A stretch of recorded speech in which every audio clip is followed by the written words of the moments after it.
Portions of the following program may be unsuitable for younger or more sensitive viewers. Viewer discretion is advised.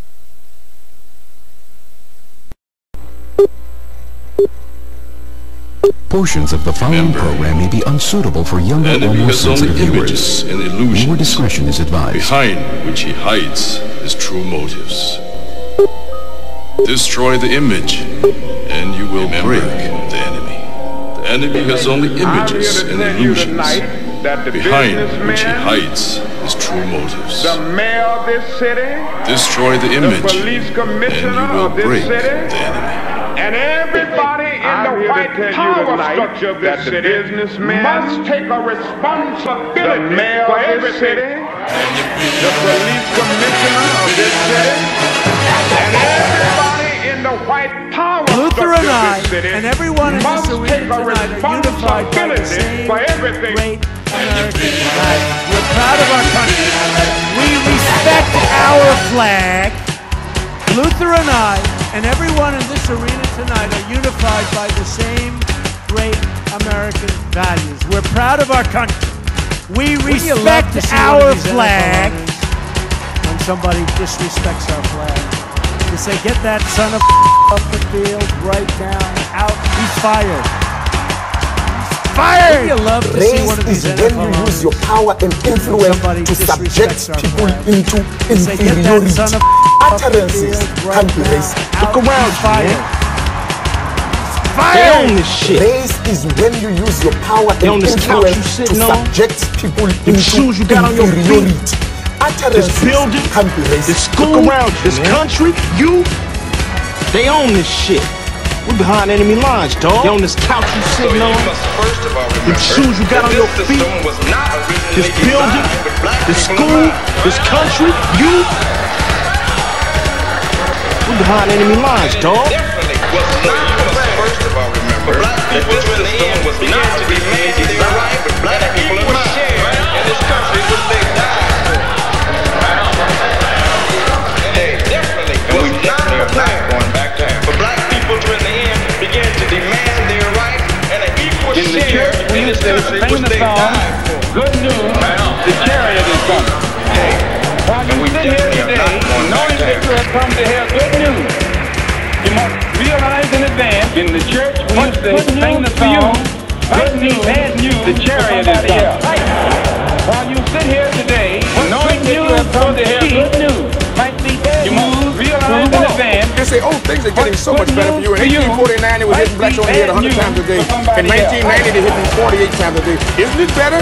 Oh, it's got to be better. You're saying 52 blows. The only purpose of most black Americans on earth today is to destroy. In 1990, they hit them 48 times a day. Isn't it better? Oh, it's got to be better. You're saying 52 blows. The only purpose of most black Americans on earth today is to destroy. Him, George Jesus went and killed, but white people colonized us. They have blood in their hands.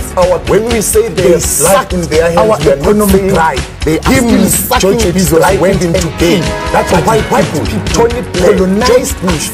And Napoleon Bonaparte, they enslaved our people. They sucked our economic right. They are still sucking it right even today.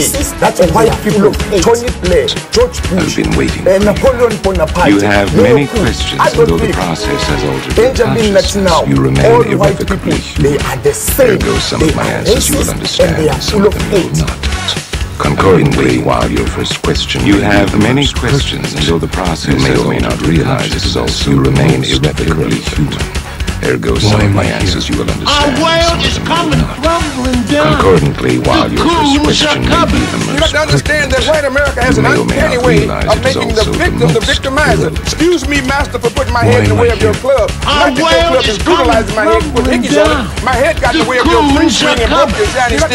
And I want to white America has an uncanny way of making the victim the victimizer. Excuse me, master, for putting my head in the way of your club. Not that your club is brutalizing my head with hickeys on it. My head got in the way of your free swing and broke your shiny stick. And I want to apologize for that.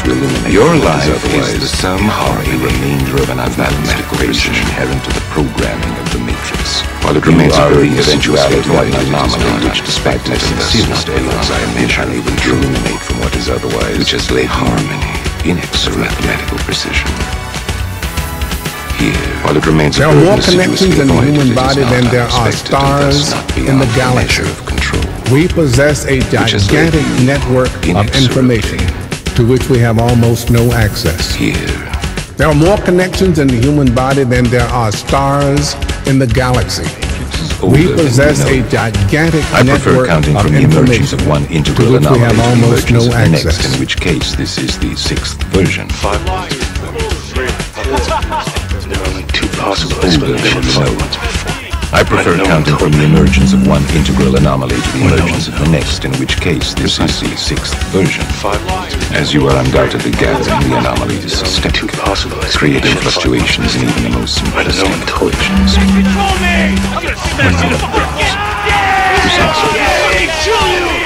As you are undoubtedly gathering, the anomaly is systemic, creating fluctuations in even the most simplistic equations. The problem is a choice.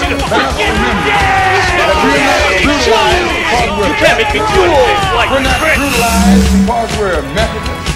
We're not brutalized because we're Muslims. The problem is a We're not choice. brutalized because we're Catholic. That we're not brutalized because we're black people in America. We're not brutalized because we're Mexicans. Because white people made him to be what he is. They made him to look evil because that's their role, to make all of us black people to look evil and to hate ourselves. I can't believe because white people made him to be what he is.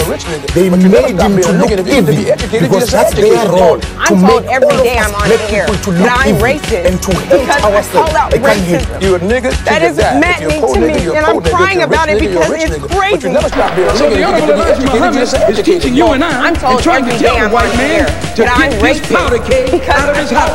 Let the black man separate from his house. Let the black man have his own house. Let the black man have his own house. Muhammad is teaching you and I and trying to tell the white man to get this powder keg out of his house. Let the black man separate from his house.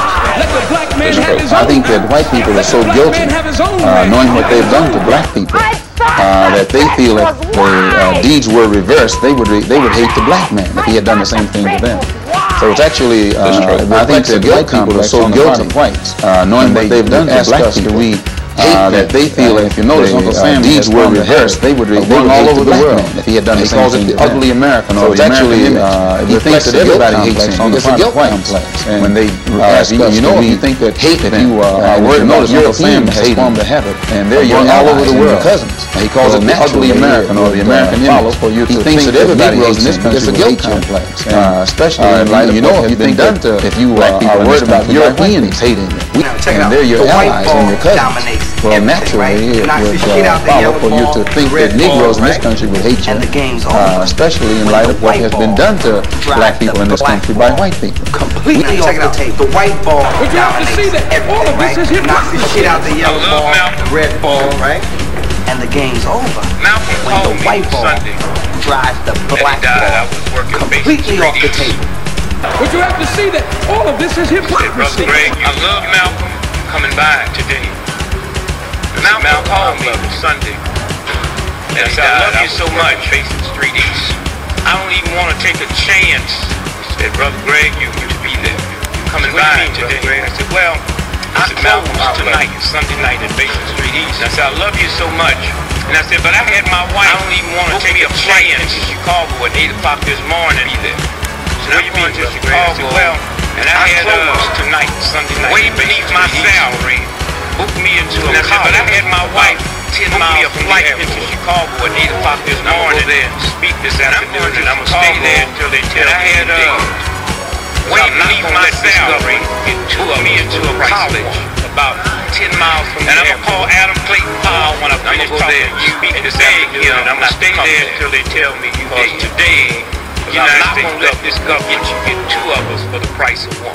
And I'm gonna call Adam Clayton Powell when I finish talking to you and beg you not to come there. Welcome to a show that's called the most hated show in the black corner of the internet. I am your host, the Whiteologist. This is Black Minds News. Now, for all those who might be in the house who are subscribers, I want to say what's good, family. Subscribers, welcome to tonight's show. Passerbys is like a grand opening. Whether you're at the live show or you happen to just be passing by, which probably don't get too many of them because I'm locked in the corner. But welcome to the show. Hit that like, dislike. Put a comment, say you don't like. It's all good over here. Agents, you know you got to do what you do. That's what they pay you to do, definitely, especially with all the information that's out there now, right? So you're welcome to the show as well. Now, well, you know, everything is happening in the world, especially when it comes to this place that we call home, the United States, right? But before I get into that, let me go ahead and start getting to my spiel, because you know I'm about to get into the show already. You know I got to do this first. Hello and welcome to the Black Minds News. I'm your host, the Whiteologist, Mr. Blows Your Minds. This channel is to report, transmit, communicate, articulate, relate, decode, unveil, spread the news, whether it's by news, video, website, or quote some publication. As I, your Whiteologist, articulates these information, I ask that the creator of the universe be here, present, spirit, mind, heart, and soul, as a descendant of the people who created the greatest land. I come from the greatest people, which we call for the descendant of slaves. On this channel over here, we give honor. Because why? The truth don't need no partner. You know what my motto is? I'm not going to tell you what I heard. I'm going to tell you what I know. Now, as I was getting to say before I got into my spiel, you know there's so much going on, right? There's always something going on. And in the world that we live in right now, especially when we're talking about here in the United States, there are a lot of things that are happening that a lot of people just not keeping their heads and minds on, because again, you know, we're preoccupied with life. Especially life can be a hustle and bustle, because either you're making it or you're struggling or you're trying to maintain or you're dealing with people who, you know, putting a lot of pressure on you. So, you know, we don't have the time. And so a show like mine is what I do is I sift through a lot of the information that is put out on the webs. And I think that according to those who subscribe to my show, I kind of know some of the times what you guys want, and sometimes just some things that I just want to purport on the show. So I go out and I bring this information here, and I will, you know, again, put the pieces together, and then I will just give you my opinion as to the information on here.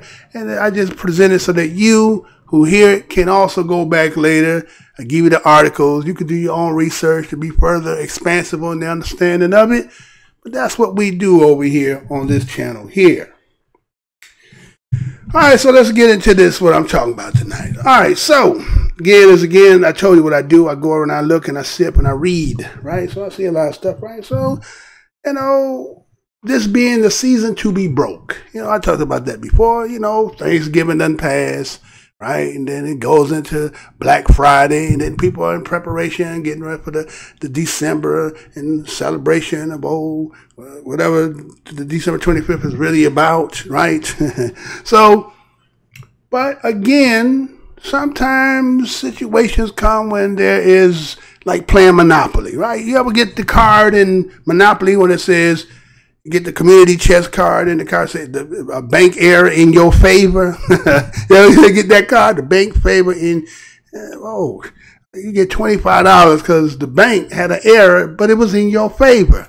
So the question I pose to those who are listening, let's say you just happen to be, you're just out and about. Maybe you're with your friends, family, whatever, and you're driving, but you're kind of on the expressway. And all of a sudden, something happens that catches your attention, and it's like you have a decision to make, right? Well, let me show you what I'm talking about. Let's see, would you do the same thing if this was in a situation that you might have been in for yourself? Oh, let me sit back right quick. Let me click it, and see if we're going to get it in tonight and check it out, and I'll be right back. So we're gonna get it going tonight. Money. How is this happening? Pick up the cash. He is. How did it get out of the car? Money. How is this happening? Pick up the cash. There's a bricks truck over there, like a. How did it get out of the car? Make a lot of money. Wow. This is super dangerous. Everybody's just. There's a bricks truck over there, like a. Wow. Make a lot of money. So much money. Oh my gosh. This is super dangerous. Everybody's just out of picking up money. $5? No, 20, everything. How is this happening? So much money. Look at this.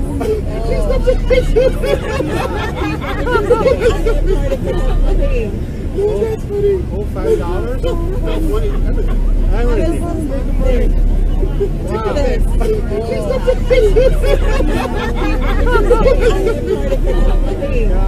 That's funny. Oh gosh, no, look at that.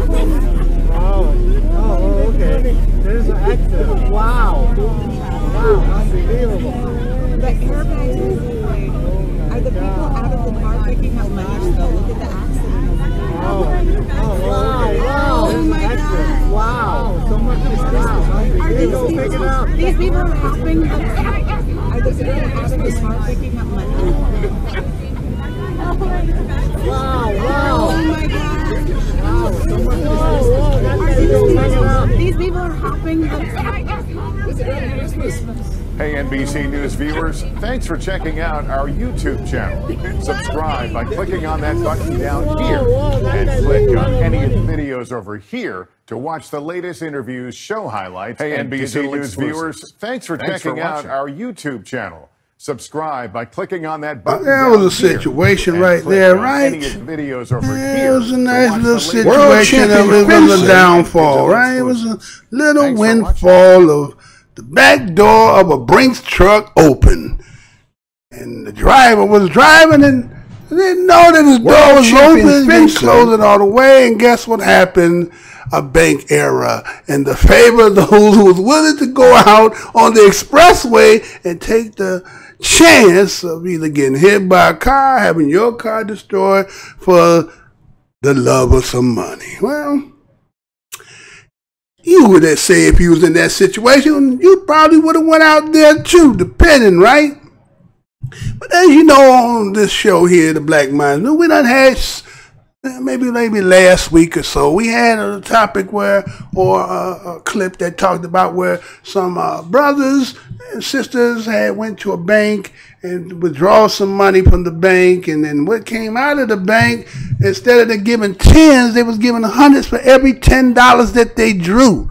So what ended up happening, they start calling, the phone start burning, and they calling everybody, and guess what? Everybody's running, find anybody who had an ATM card, and the next thing you know, everybody's coming, and what ended up happening is the police came, right? So what we learned in that situation is that the bank decided to say, you know what? Due to the, again, like this Brinks truck driver here, because he missed, put the wrong denominations in there, so they allowed them to keep the money. Now, in this situation, this is out on the expressway, that the back door is open, and you're getting out your vehicle and you're picking it up. Now, again, they said it could be a crime. Now, people on videotape, everybody love pulling out the phones, right? Pulling the phones out so you just want to record, but actually you're incriminating these individuals because they're going to be searching for their money. And as we get down later, I will talk about the possibilities of them catching you because of what something had took place, but we won't talk about that until we get there. So we just started to show off with the imagination of gaining a downfall of money. We don't know how much you got because they said, according to the story that said it was hundreds of thousands of dollars. I don't think it was hundreds of thousands. I think it was thousands of dollars that was out there. So again, if you got some, hopefully you didn't get caught on camera. And if you did, well, to be continued. We might see you later, right? So, now, what about this story here, right? I got another story for you. So, let's say that you are in, you have accolades. You are known in your sport for, let's say, you are the best. You're the champion, right? And, there's a certain swag and mentality that winners have, right?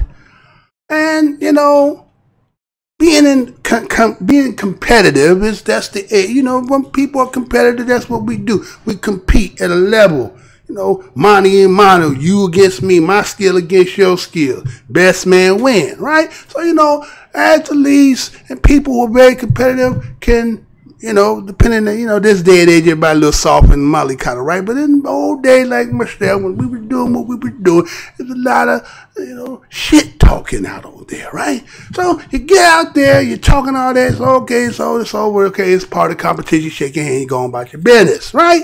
It's over, right? It's kind of like that story they talked about Michael Jordan slapping the back of the head of one of the players because he was so excited about one of his teammates hitting the shot. He didn't realize there was still time on the clock, that he ran the court, at which could have called a tech, they could have got the free throw, still get the ball, be a lot more closer than maybe lose the game. So because of your not paying attention, Mike gave you a slap in the back of the head, right? Okay, so now we're going to talk about this story. So here's the story. I'm going to show you and we'll be right back. Let me show you how this works. Let me show you how this works. Because there's no visual for this. But you don't need no visual because you're going to see it all right here. Check it out. World champion fencer under fire for racist slant-eyed gesture while in Japan. I'm going to say that again. World champion fencer under fire for racist slant-eyed gesture while this Japan was done December 14th, 2018, and the world champion fencer under fire for racist slant-eyed gesture. Not this again. Japan. Emmanuel Lambertini, a Paralympic wheelchair fencer for Italy, shared a picture on Instagram Friday of himself making this slant-eyed gesture. Not this again. Used to mock Emmanuel Lambertini, a Paralympic wheelchair fencer for Italy, shared a picture on Instagram Friday of himself making this slant-eyed gesture, often used to mock Asians. But the picture was worth it in Japan for a competition. Been removed from Lambertini's Instagram by a caption which translates to quick to call out the racism behind the post for a week. Flooding Lambertini's account, at least it was criticisms. It has since been removed from Lambertini's Instagram. Even posted a photo on his own Instagram urging the racism behind the post. Take a stance against this. Lambertini's account. This type of overt criticism is absolutely unacceptable. Silicon Valley even criticism of Lambertini photo spilled over to Instagram, other social media platforms take a stance against Twitter users also pointing out the athlete's offensive post is absolutely unacceptable. Emmanuel Lambertini, who posts this racist picture on Instagram, spilled over to other social media platforms as well, who hosted Twitter users also pointing out the athlete's offensive post. With this racist Emmanuel Lambertini, who posted this racist picture on Instagram. Lambertini, you're a Paralympic silver medal at the wheelchair fencing World Cup with all their hospitality. This is how you respond to the backlash. With this racist picture, post has reached out to the International Paralympic Committee, who took home a silver medal at the wheelchair fencing World Cup in Kyoto, has yet to respond to the backlash. A post has reached out to the International Paralympic Committee for comment. So I think I'm getting the feedback, right? I think I'm getting the feedback, right?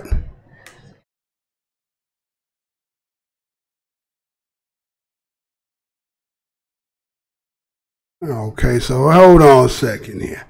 So obviously there must be something going on again as is normal, what it's normally doing, right?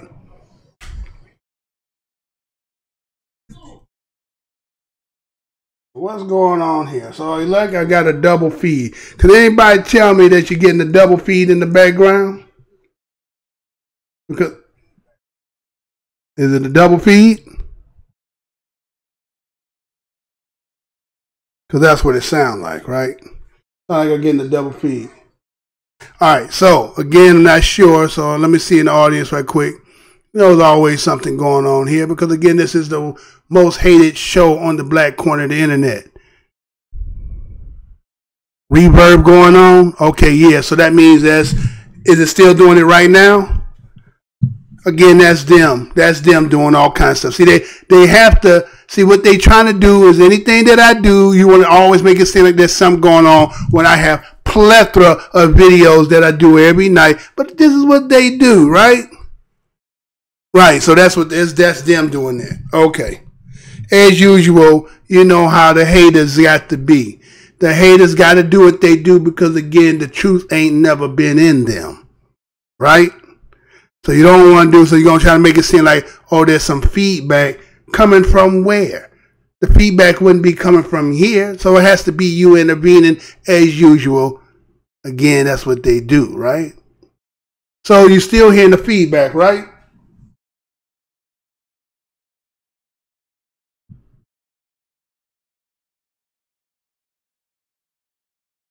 Hold on, let me see. Now, wasn't no feedback in the beginning, right? There wasn't no feedback, right?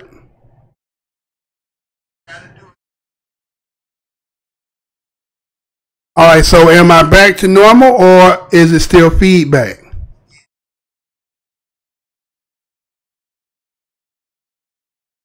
Kabir, is it straight now?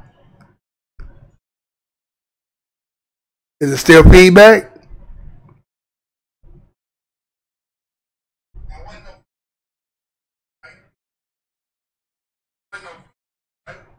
There ain't no feedback now because I know it ain't no feedback now. So that's them playing around with me. So I'm going to play it. I'm going to rewind it again. Right, when I play the video, because again, they don't want that video. See, again, it's funny that this is all public information, right? But you got a problem with me doing what I'm doing when yet it's public information. So what it is what you don't want. You want to act as if like there's something wrong with my system because it's stuff you don't want to be out there. Well, it's public information. And what I'll do is I'll play it again. So no, you don't hear nothing. Okay, now watch. Let's go back and play it again. I'm documenting it all, so it don't matter. Again, you say you're not what you claim you're not, but you show who you are every time. Every time. So we're going to go back and play it again.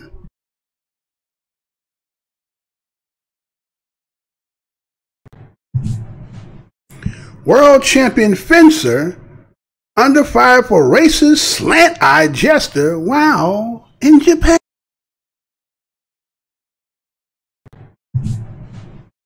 World champion fencer under fire for racist slant-eyed jester while in Japan.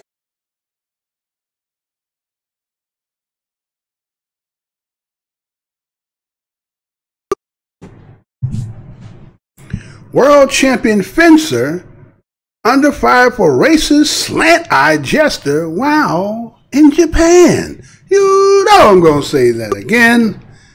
World champion fencer under fire for racist slant-eyed jester while in Japan. Was done December 14th, I'm going to say that again. 2018 and world champion fencer under fire for racist slant-eyed jester. Not this again. Japan. Emmanuel Lambertini, a Paralympic wheelchair fencer for Italy, shared a picture on Instagram Friday of himself making this slant-eyed gesture. Not this again. Used to mock Emmanuel Lambertini, a Paralympic wheelchair fencer for Italy, shared a picture on Instagram Friday of himself making this slant-eyed gesture, often used to mock Asians. But at least it was taken in Japan for a competition. Now, I want anybody who here, you being here could be knowing what it is. I'm going to stop it again. Now, all of a sudden, it doesn't get. See, the thing is, you don't recognize that I'm sitting here, I'm watching myself. So I know what you're doing, and I'm recording you. Right? I'm going to record you. I'm showing you, matter of fact, I'm showing you somewhere else to other people. So you want to say you're not what you are, I'm going to keep proving who you are. There ain't nothing on my end doing that. That's you. But you have to do that. Why? What is it that you? What I mean, it's funny if you're so great, right? Listen, you're so great as you think you are. Why you go all out your way to do what you do? So it's, you know, as a people of color in this land, we've been taking always the blunt of everybody else's joke and everybody how we so. But boy, y'all can't take it when it looks like you. Why is that? Huh? Why is it when it come on your end about certain things, you can't take it, but we supposed to take it? And it's supposed to be true about us, but it ain't true about you. Huh? Is there any feedback now? There ain't no feedback now, right? Right? You trying to do is you get me to cut off. I'm just gonna keep playing and keep showing you who you are. I'm showing you who you are, right? Okay, let's do it again. Let's do it again. I'm showing you for who you are.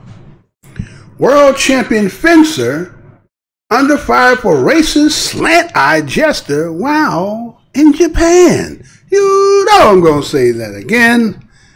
World champion fencer under fire for racist slant-eyed jester while in Japan. This story was done December the 14th, 2018 in the Huffington Post. And this is how it reads. Not this again. Emanuele Lambertini, a Paralympic wheelchair fencer for Italy, shared a picture on Instagram Friday of himself making this slant-eyed gesture often used to mock Asians.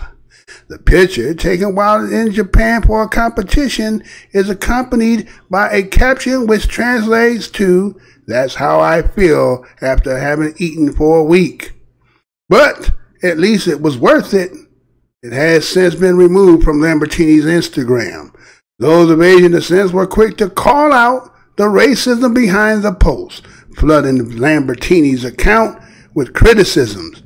Jimmy Yango, Silicon Valley, even posted about the photo on his own Instagram, urging people to take a stance against this.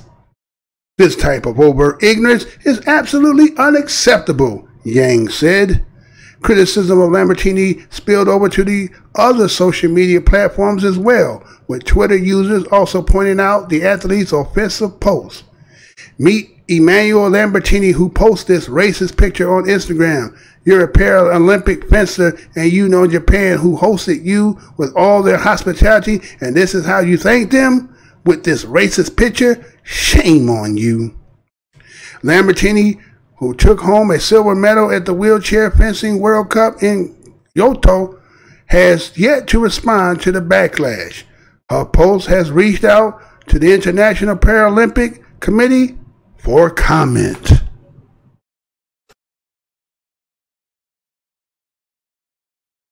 Right, I guess you're going to finally leave it alone, huh? No, you're not. No, I guess you're not. You're going to keep on going. It's all right, man. It's all right. Come on, man. It's all love over here. Ain't no hate over here. There's no hate in here. This is all love. Anybody can get it over here. I give it to my own people when it's deservingly. So don't be mad. Come on. Don't be mad. So, we're going to take it like this. So, here was a paraplegic Olympic athlete who goes into another country, to say Japan. And, you know, again, as an athlete, you come there to compete and you do what you do. He didn't win the gold. He got the silver. So he ended up, you know, because, you know, he kind of celebrated, but he's saying, man, you know, all this time I'm here, you know, saying I can't eat. The food here is not something I'm accustomed to. Him being Italian, you know, they got, you know, the ideology, they got you thinking how the Italian got all the spaghetti, you know, ain't that right, Kabir? You know where they learned all that from, right? The Italian, right? You know where he learned all that from. But anyway, so, you know, he used to having this kind of rich type of food and all that good stuff. And he in Japan, he's saying he's starving. right? So he took it back to old school little kid stuff. You know, back in the day, said Chinese, Japanese, look at my knees. Remember that old stuff? Chinese, Japanese, look at these, right? And it's pull the eyes back,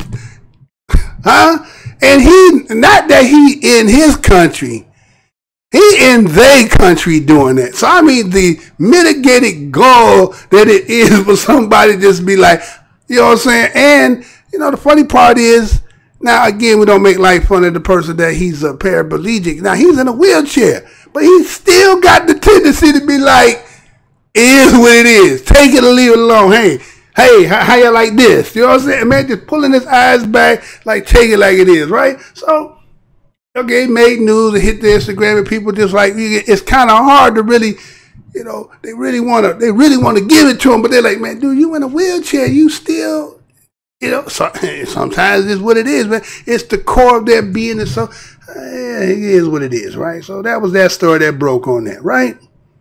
So let me make sure, okay, and there's no feedback this time, right? So I guess I figured that one out. Try another one. Is it still doing it, Kabir? It's still having the feedback? Because on my end, I thought it was good. Just give me a 1 if it's good. Just give me a 1 if it was good. If not, I'll just be like, okay, you say try another one, but I could do that too. So we good? We're not good. I'm assuming that we good. All right, so you know how it go, man. All right, so I know it's a little delay between me and you, and they got a big delay. All right, so let me get back into this then. All is well? All's well. Okay, all's well. All right, let's do it then. So I figured something out. Okay, so now with that being said, again, we're going to move on to the next part. Well, you know, this story here that I got is just basically, well, you know, again, there's DOS in this land. When you look at the justice system, you look at discrimination, you look at how, you know, people been disfranchised. You know, so a lot of people say, well, you know, Mr. Bloodman, it seems like you're playing the victim card. You being a victim, you know, we have to, hey, reality is going to be reality no matter how you look at it. You understand? It's not about what you're doing. It's also the fact that, again, like a trout going upstream, sometimes there's some things that are prohibiting your movement. And so it's only incumbent on us to make sure that we bring light to it, and then we disseminate, and we just, you know, again, I don't know how it is that when we talk about things that it seem to be racist, when all we doing is just shining light on the fact about what's being done. So I'm kind of torn on this situation here. Let me say, I'm kind of torn on how to look at this. Again, I get what they're saying, but I think there's another way. And again, I'll get two sides to it. But again, this story had been out there for the simple fact that something took place. Well, let me let you see it, and then I'll come back. How about that? Let me show it, and then we'll come back. Let's see, is that the way I want to go? Let's see, you know, they're trying to throw me off my square, right?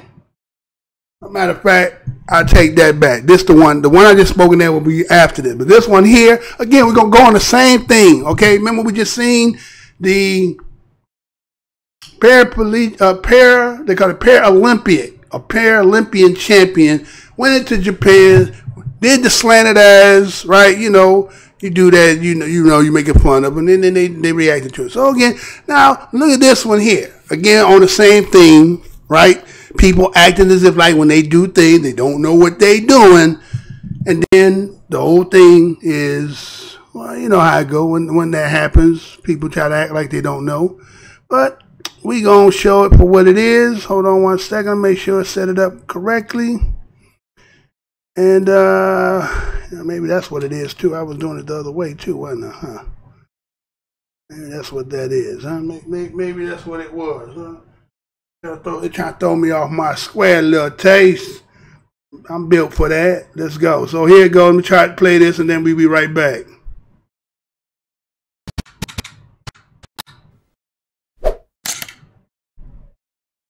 Man, they is really doing some monkey business, huh? Y'all really doing it, huh? Y'all really hate this show, huh? Prada has apologized after some of its products displayed at a store in New York appeared to contain blackface imagery. The products, part of a line of goods called Pradamalia, were pulled after they prompted outrage and accusations that they depicted racist caricatures of black people.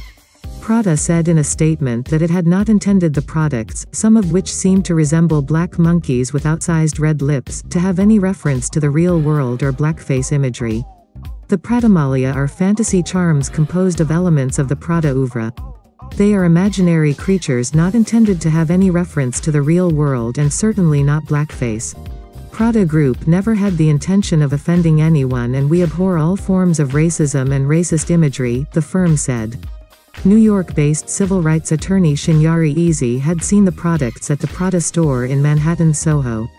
She later recounted on Facebook how the site had left her shaking with anger. History cannot continue to repeat itself. Black America deserves better, and we demand better, Easy wrote in the post, which quickly went viral. Scandals over blackface imagery continue to break in the U.S. In October, top NBC host Megyn Kelly was ousted from the channel after she appeared to defend blackface Halloween costumes in a discussion on her show. She later apologized, saying, "The history of blackface in our culture is abhorrent, the wounds too deep." As 2018 draws to a close, we're asking readers to make an end-of-year or ongoing contribution in support of The Guardian's independent journalism. 3 years ago we set out to make The Guardian sustainable by deepening our relationship with our readers. The same technologies that connected us with a global audience had also shifted advertising revenues away from news publishers. We decided to seek an approach that would allow us to keep our journalism open and accessible to everyone, regardless of where they live or what they can afford. More than 1 million readers have now supported our independent, investigative journalism through contributions, membership or subscriptions, which has played such an important part in helping The Guardian overcome a perilous financial situation globally. We want to thank you for all of your support. But we have to maintain and build on that support for every year to come. Sustained support from our readers enables us to continue pursuing difficult stories in challenging times of political upheaval, when factual reporting has never been more critical. The Guardian is editorially independent, our journalism is free from commercial bias and not influenced by billionaire owners, politicians or shareholders. No one edits our editor. No one steers our opinion. This is important because it enables us to give a voice to those less heard, challenge the powerful and hold them to account. Readers' support means we can continue bringing The Guardian's independent journalism to the world. Please make an end-of-year contribution today to help us deliver the independent journalism the world needs for 2019 and beyond.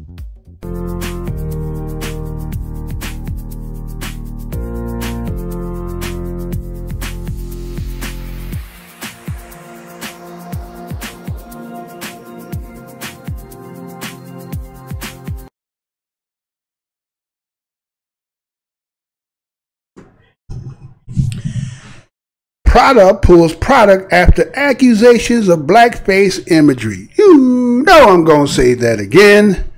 Prada pulls product after accusations of blackface imagery. This story was done December the 14th, 2018 in CNN. And this is how it reads. Luxury fashion house Prada is withdrawing products after some items displayed in a Manhattan storefront were seen as depicting blackface imagery. The products, part of Prada's Pradamalia line, were pulled Friday after image surface of some merchandise depicting monkey-like features with black faces and large red lips. New York-based civil rights attorney Chinri Izzi spotted the products at the Prada store in Manhattan's Soho shopping district by happenstance on Thursday after recently returning from a conference in Washington. While in the nation's capital, she visited the Smithsonian National Museum of African American History and Culture. She wrote on Facebook that she was struck how the items looked similar to the images she saw in the exhibit on blackface at the museum and that seeing the products left her shaking with anger. As of Friday afternoon, Esri's Facebook post had been shared more than 9,000 times. Prada said in a statement Friday that the Prada products depicted imagery creatures not intended to have any reference to the real world and certainly not blackface. Prada Group never had the intention of offending anyone, and we abhor all forms of racism and racist imagery. In this interest, we will withdraw the characters in question from display and circulation, the statement read. As we said, she felt Prada's response constituted the same paltry excuses that we've heard throughout history about racist imagery, telling CNN affiliates WABC that Prada is a multinational, multi-billion-dollar company. They can do their own research about what these painful images mean. There was no mistaking it. There was no ambiguity. The Prada line of products was debuted by Prada last month and are described as a new family of mysterious tiny creatures that are one part biological, one part technological, all parts Prada, according to their website. The figures were one of 7 characters developed by Fashion House. Prada imagery can be found on branded keychains, cell phone cases, clothing, jewelry, and various leather goods that range in price from $260 to $860.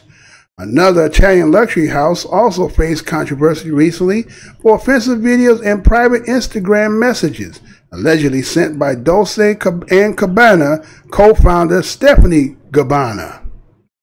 The videos feature an Asian model struggling to eat Italian food with chopsticks, stereotypical Chinese music, and mispronunciation of the brand's name, with some interpreting this as mocking the way Chinese people say Dolce & Gabbana. Screen captures of the Instagram message appear to show a series of direct messages in which Gabbana complains about criticisms of the videos. The fallout led to the cancellation of a major fashion show in China. All right. So what we have there is Prada. Right? You got those Prada, because again, Prada is a luxury fashion from the London house, right? You know, those people who are all into the fashion and spending $280 to $700 for, you know, a little bag or something like that, right? Remember the movie that was out, The Devil Wears Prada, right? The Devil Wears Prada, right? Remember that movie? I think it was Meryl Streep, I think her name is Straps, whatever the name, right? So anyway, so it was a woman who was working in the downtown area, Manhattan, who's on her way, had just came back from a museum, right? She just went to the African American Museum, seen the displays and exhibits that they had, right? So already it was in her mind, based on the exhibit she just seen, that she seen some things that was just kind of like, you know, again, the depiction, right? And she just happened to be walking by, getting by the storefront, and happened to notice, like, hey, you know? See, it's funny how some people will say that black people focus on race and then use the race card all the time. But it seems like other people are always very subliminal with it, right? Try to be very discreet until they get caught, and then they want to be like, no, that's not what we were trying to do. No, they have no reality in real life. This is just as if we can't tell that the depiction of the lips and all that. You're the one who taught us the stereotype. We didn't know that of ourselves. You taught us because of the way you look at things. And then so you try to subtly put it out there, thought no one was catching, because again, probably in that particular area, there ain't too many of us who would be in there and to see the display. So it just happened to be one who was just very conscious because of where she had just been. And so, you know, again, they're going to do the old shuffling, right? Oh, trying to backtrack. No, that's not, we're going to take it out, and that's not what we do. But again, it's always been about race. It's always been about race. As much as people want to make it seem as if that's not what it is, no matter where you go, it's always reared or has a seed, or it is what it is, the foundation to it, right? Again, people want it to be better, but okay, we're just going to keep moving on and let's see if it gets better, right? Now, as we're talking about race, right, and we're talking about imagery and stuff like that. So I got a story for you. So let's say that, how since, we could probably go back to President Obama's second term, and then it was just this rash of, men being, killed by police. A lot of them was innocent, right? And this whole thing between black citizens. I guess if we could say that, but again, I guess the Supreme Court said that we couldn't be, right? And the right could be, we can't even be citizens. You know that, right? So, but again, we supposed to be citizens, right? So, but it's fair and equal under the law and all that good stuff. All that stuff sounds good. It's poetic prose. I'm always say that, poetically prose. But what happens when you're in a situation that, you are wrongfully being done? Somebody's doing something wrongfully to you. And the system that claims to be righteous is turning a blind eye. And here you are innocently in a situation hoping that the system would do right. And it's not doing right. It's doing everything to actually just say, deal with it. What are you talking about, Mr. Blood? Well, this is a story I came across, right? It's a story I came across. And let me make sure it's the right one. And when I came across this, right, I was like, man, see, people always say that this old saying, but I'll play this first and then I'll come back. I don't think I got even a visual for this, but we'll be back.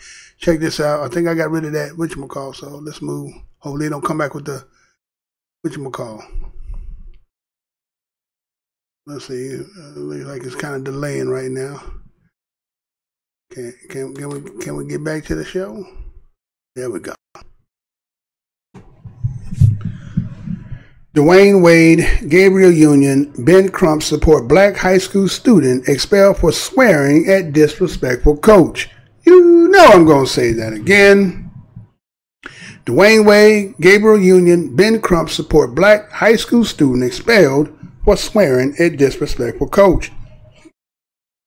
The story was done in the Griot, December 14, 2018, and this is what it reads under the caption of the picture.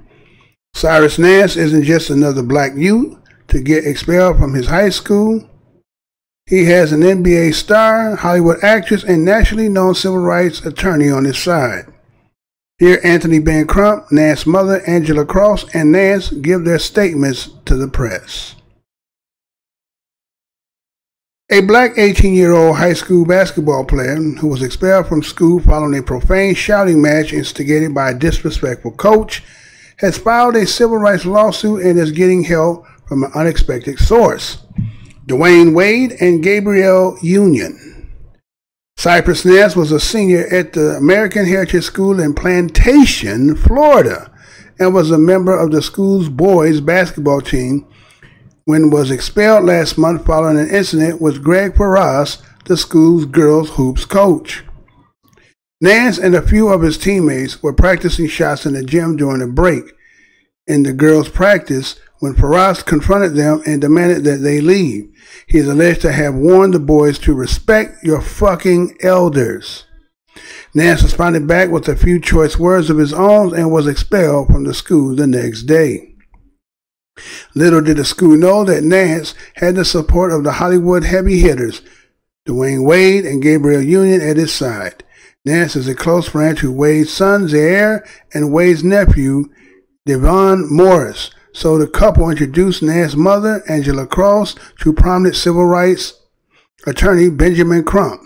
He is defending Nance on the basis of racial discrimination and demanding that the school reinstate the young man. Nance transferred to American Heritage from Strainham High and attended the school on a work-study scholarship. Touted as South Florida's top private school, Cross was able to send her son to American Heritage by working part-time at the school to help offset the price of tuition, which the school lists at nearly $38,000. She says that included sweeping, mopping, cleaning windows, and taking out the trash in the evenings. A sacrifice many single mothers are all too familiar with having to make in order to secure a brighter future for their child. Cross contends that she never received a formal notice of expulsion from the school and that the school will not release her son's transcripts unless she paid a fee. I would like for them to remove the expulsion so that he would be allowed to continue his senior year and play basketball, says Cross in an interview with The Grill. If he is not able to go back, then I want them to release his records so he can move forward. Crump is convinced that this is a clear case that points directly to discrimination, not just against Nance, but against his mother. This is discrimination against a vulnerable single mother who the school might have believed had no resource to fight this injustice, a wrong that could very well have a lasting negative effect on Cyprus. Crump said in a statement on Thursday, the school has already stolen 4 weeks of his education. The time has come for justice for Cyrus, to restore his hope for a bright and successful future. Cross, who considered Wade and Union family, says she is forever grateful to have them in her corner. The Wades have also hosted Nance at their home on weekends and were angered by the harshness of the punishment. Morris was also there for the November incident and disputes the school's account. Union says that this was not the first time Faraz has harassed them. The school continues to refuse to release Nance's transcripts unless his mother pays hundreds of dollars, which Crump compared to extortion. We believe in due process, Wade and Union said in a joint statement. We believe in transparency on the path to justice. We believe that adults should be held to a higher standard than the children whose lives they are shaping. When a school employee harassed our children and it was recorded on video, the school employee got the due process he deserved. The same school employee had an interaction with another student, Cyprus, who happens to be a family friend. The statement continued. This is a child who spends every weekend with us in our home. He's a good kid with a great mother and no history of behavior issues. Union also tweeted her disgust at the incident. If children can be expelled for cussing at any adult, and we are not talking about a teacher, yes, you read that correctly, what happens to the adult employee that cuss first using the same logic? Fired, right? Now, how does this wacky bullshit works? An institution of knowledge, integrity, and compassion. Eric Schwarzenzick, the school's attorney, told the Miami Herald that Nance's actions involved more than using profanity towards a coach, and that investigation into the incident and review of surveillance footage supported punishment. The school has refused to actually release the surveillance footage. According to the South Florida Sun Sentinel, Cross, Nance, and attorney Sue Ann Robinson met with the school officials on Wednesday to review the video, but the school would not show it to them unless they signed a non-disclosure agreement. The school does have a policy of expelling kids for profanity towards staff and faculty, which they insist is unilateral enforced. American Heritage will not publicly discuss any student's discipline, given its respect for its students' privacy and confidentiality over such matters. Schwarzenzick said in a statement, however, the student handbook published to parents and students makes clear that any student who uses profanity as staff members or faculty will be expelled. The school consistently applies this guideline. According to former boys basketball coach Brant Moffitt, this is not true. I've seen it on the campus in different sports and different situations, Moffitt said, but again, everything was handled case by case. There was nothing ever consistent with it. At the end of the day, you're trying to work with the kid, and it's always a teachable moment if you can teach the kid and show and explain some things to him, he added, and give him something but not give him the death penalty per se. 4 weeks out of the school, Cross said her son is worried. Cypress is overwhelmed by all of this because he knows there's a lot of stakes. Since this is his senior year, she said to the griot, he's still trying to figure out why they would do this to him. Well, actually, that wasn't the story I was going to go with, but it was there anyway, so we can go ahead and do it anyway, right? So here was a story that was done. Again, it was a young man, about 18 years old, high school basketball player, right? And according to the story, it talks about that this individual and another, again, being a player for the school, was in the gym, working out on their game. But I guess there was the girls team in there as well, and I guess they was on one of the baskets. So we see that the coach Greg, I think it's Farias, right? Farias came to them, him and his partner, whoever was playing with him, and told them, I guess he had told them maybe once or twice to go ahead and leave. But it doesn't say once or twice. It said he told them to leave. And then I guess they didn't leave, accordingly or fast enough. And so that the Greg Farias ended up telling them, respect your fucking elders. Right? So based on his tonnage or the way that he spoke, I guess there was some words exchanged. And so, what ended up happening is they ended up getting to, I guess, the principal, superintendent, and they made a decision to go ahead and suspend Cyrus is his name, right? And so the thing is that by happenstance, he just happened to be a person who is in friendship with Dwayne Wade's son, right? So that's how they end up getting involved in this, right? And so they already knew the mother, so they talked about it, so they end up getting Benjamin Crump, right? And everybody keeps saying Benjamin Crump because he became kind of, his notoriety came about the, I think it was the Trayvon Martin case, right? And there's other things after that as well, so I'll kind of hold that thought to later. So this individual was actually a basketball player that was touted, right? Ended up going to the South Florida top private schools, right? And his mother actually, to help him to pay for tuition, actually worked part-time for the school, cleaning, mopping, taking out the trash, so that she could pay that $38,000 that is part of the tuition, right? And so they thinking that, again, as a young man or a person, and, coach has a point, but there's a better way you do it as you being a mentor as a coach, right? It should have been a better way, and yet the response from the young man probably shouldn't have went there, but it did. But again, I'm looking at this place. It's called Plantation, Florida.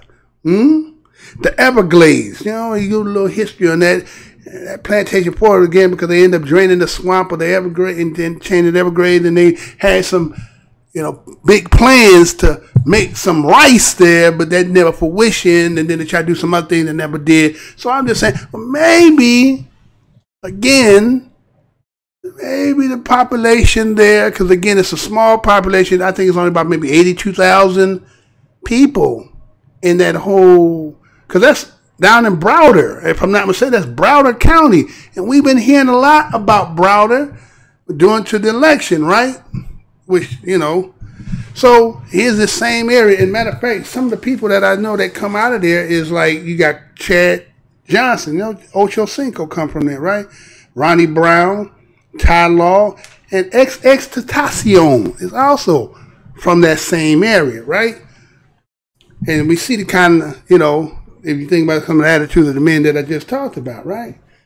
So, again, this place here is under the spirit of, it's called Plantation, right? So we shouldn't be a little surprised when certain people feel certain ways, because they say, did the situation merit for him to be expelled?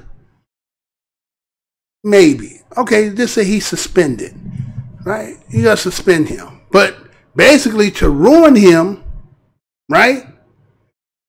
His senior year, you have to ask, is there some biasness? Is this a way to punish him and to say that you, again, the old saying, you don't look a white man in his eye? You don't talk back, boy? And because you broke that violation, I'm going to ruin you for life. Now, Mr. Blows Your Mind can understand that personally. I won't get into all of it, but I'm telling you, I can understand that personally, right? Where you might have done something mischievous, right? You did something that you probably, again, it wasn't life or death. It was just something you did. Maybe it was some roughhousing you did. You did a little roughhousing. You know when you're in high school and, there's a ritual. At least it used to be. I know today the ritual they talking about today. We ain't talking about none of that shit. We ain't talking about down there football players, mother raping. None of that shit. We just talking about roughhousing. Underclass, upper class beat the hell out of the lower class, let you know who running it. And then when it's your turn, you do the same thing to the underclass, right? So you do it, and end up happening is you get the same situation. You get suspended. But you come to find out that the person that you did it to is one of the best students in the damn school. So they're not also trying to just suspend you. They actually trying to ruin your ass for life. I ain't going to tell you what I heard. I'm going to tell you what I know. So I myself can understand how that goes down.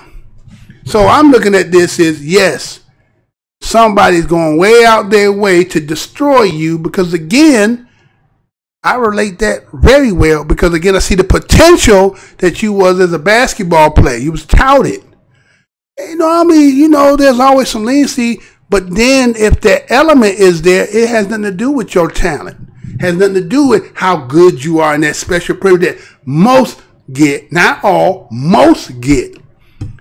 And if somebody see you and again they hate and they got that in them, well, you gave me an opportunity.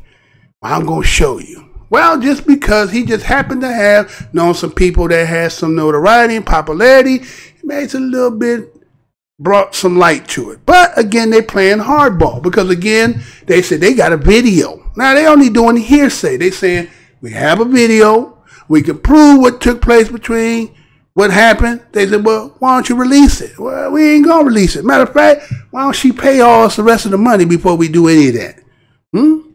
Knowing that, again, as the story talked about, the mother's a single mother doing what she can to provide her son with, a better education.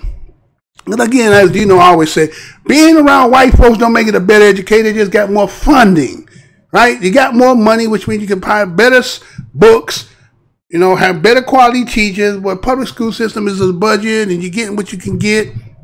You're getting the pot liquor of the teachers. Let's keep it 100. You get the pot liquor of the teachers. And lucky if you once in a while you get a decent teacher who teach in the public school system could never teach in the suburbs. Let's keep that right. Most city teachers, the reason why they is because they can't get in them suburbs because they got a different criteria. So, with that being said, so here it was, Gabriella, she got on, she talking about so forth, okay, so now they're trying to put some power in it, but again, they're not trying to get that done. Again, they're going to use the fact that the mother, right, works there, and they say, well, Donald, that Crump is saying, they discriminate against her because this is who this is really affecting is her. Because one, okay, she kind of works there, but again, eventually she can't lose a job now because it's going to look like they find her based on that, right? And so they said, well, we'll pay up and we'll give you everything that you want. So now they got to go to litigation because they think it is too excessive. Now, again, I'm telling you from personal experience, I know that, and that is what that is. That's exactly what that is. They're out to ruin him because this individual don't know why you're going to extent unless it just had to be some personal shit.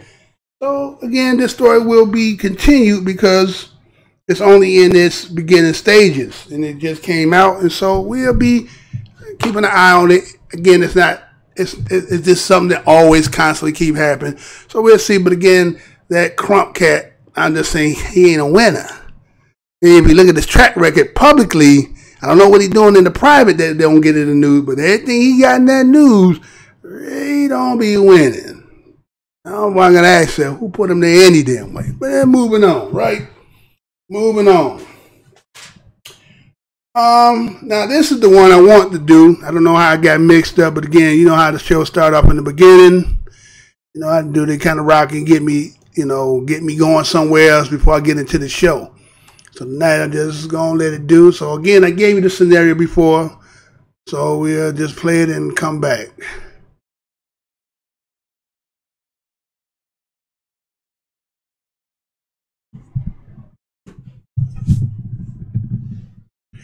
Prosecutors promised to reopen the case of a man who said he was framed for murder.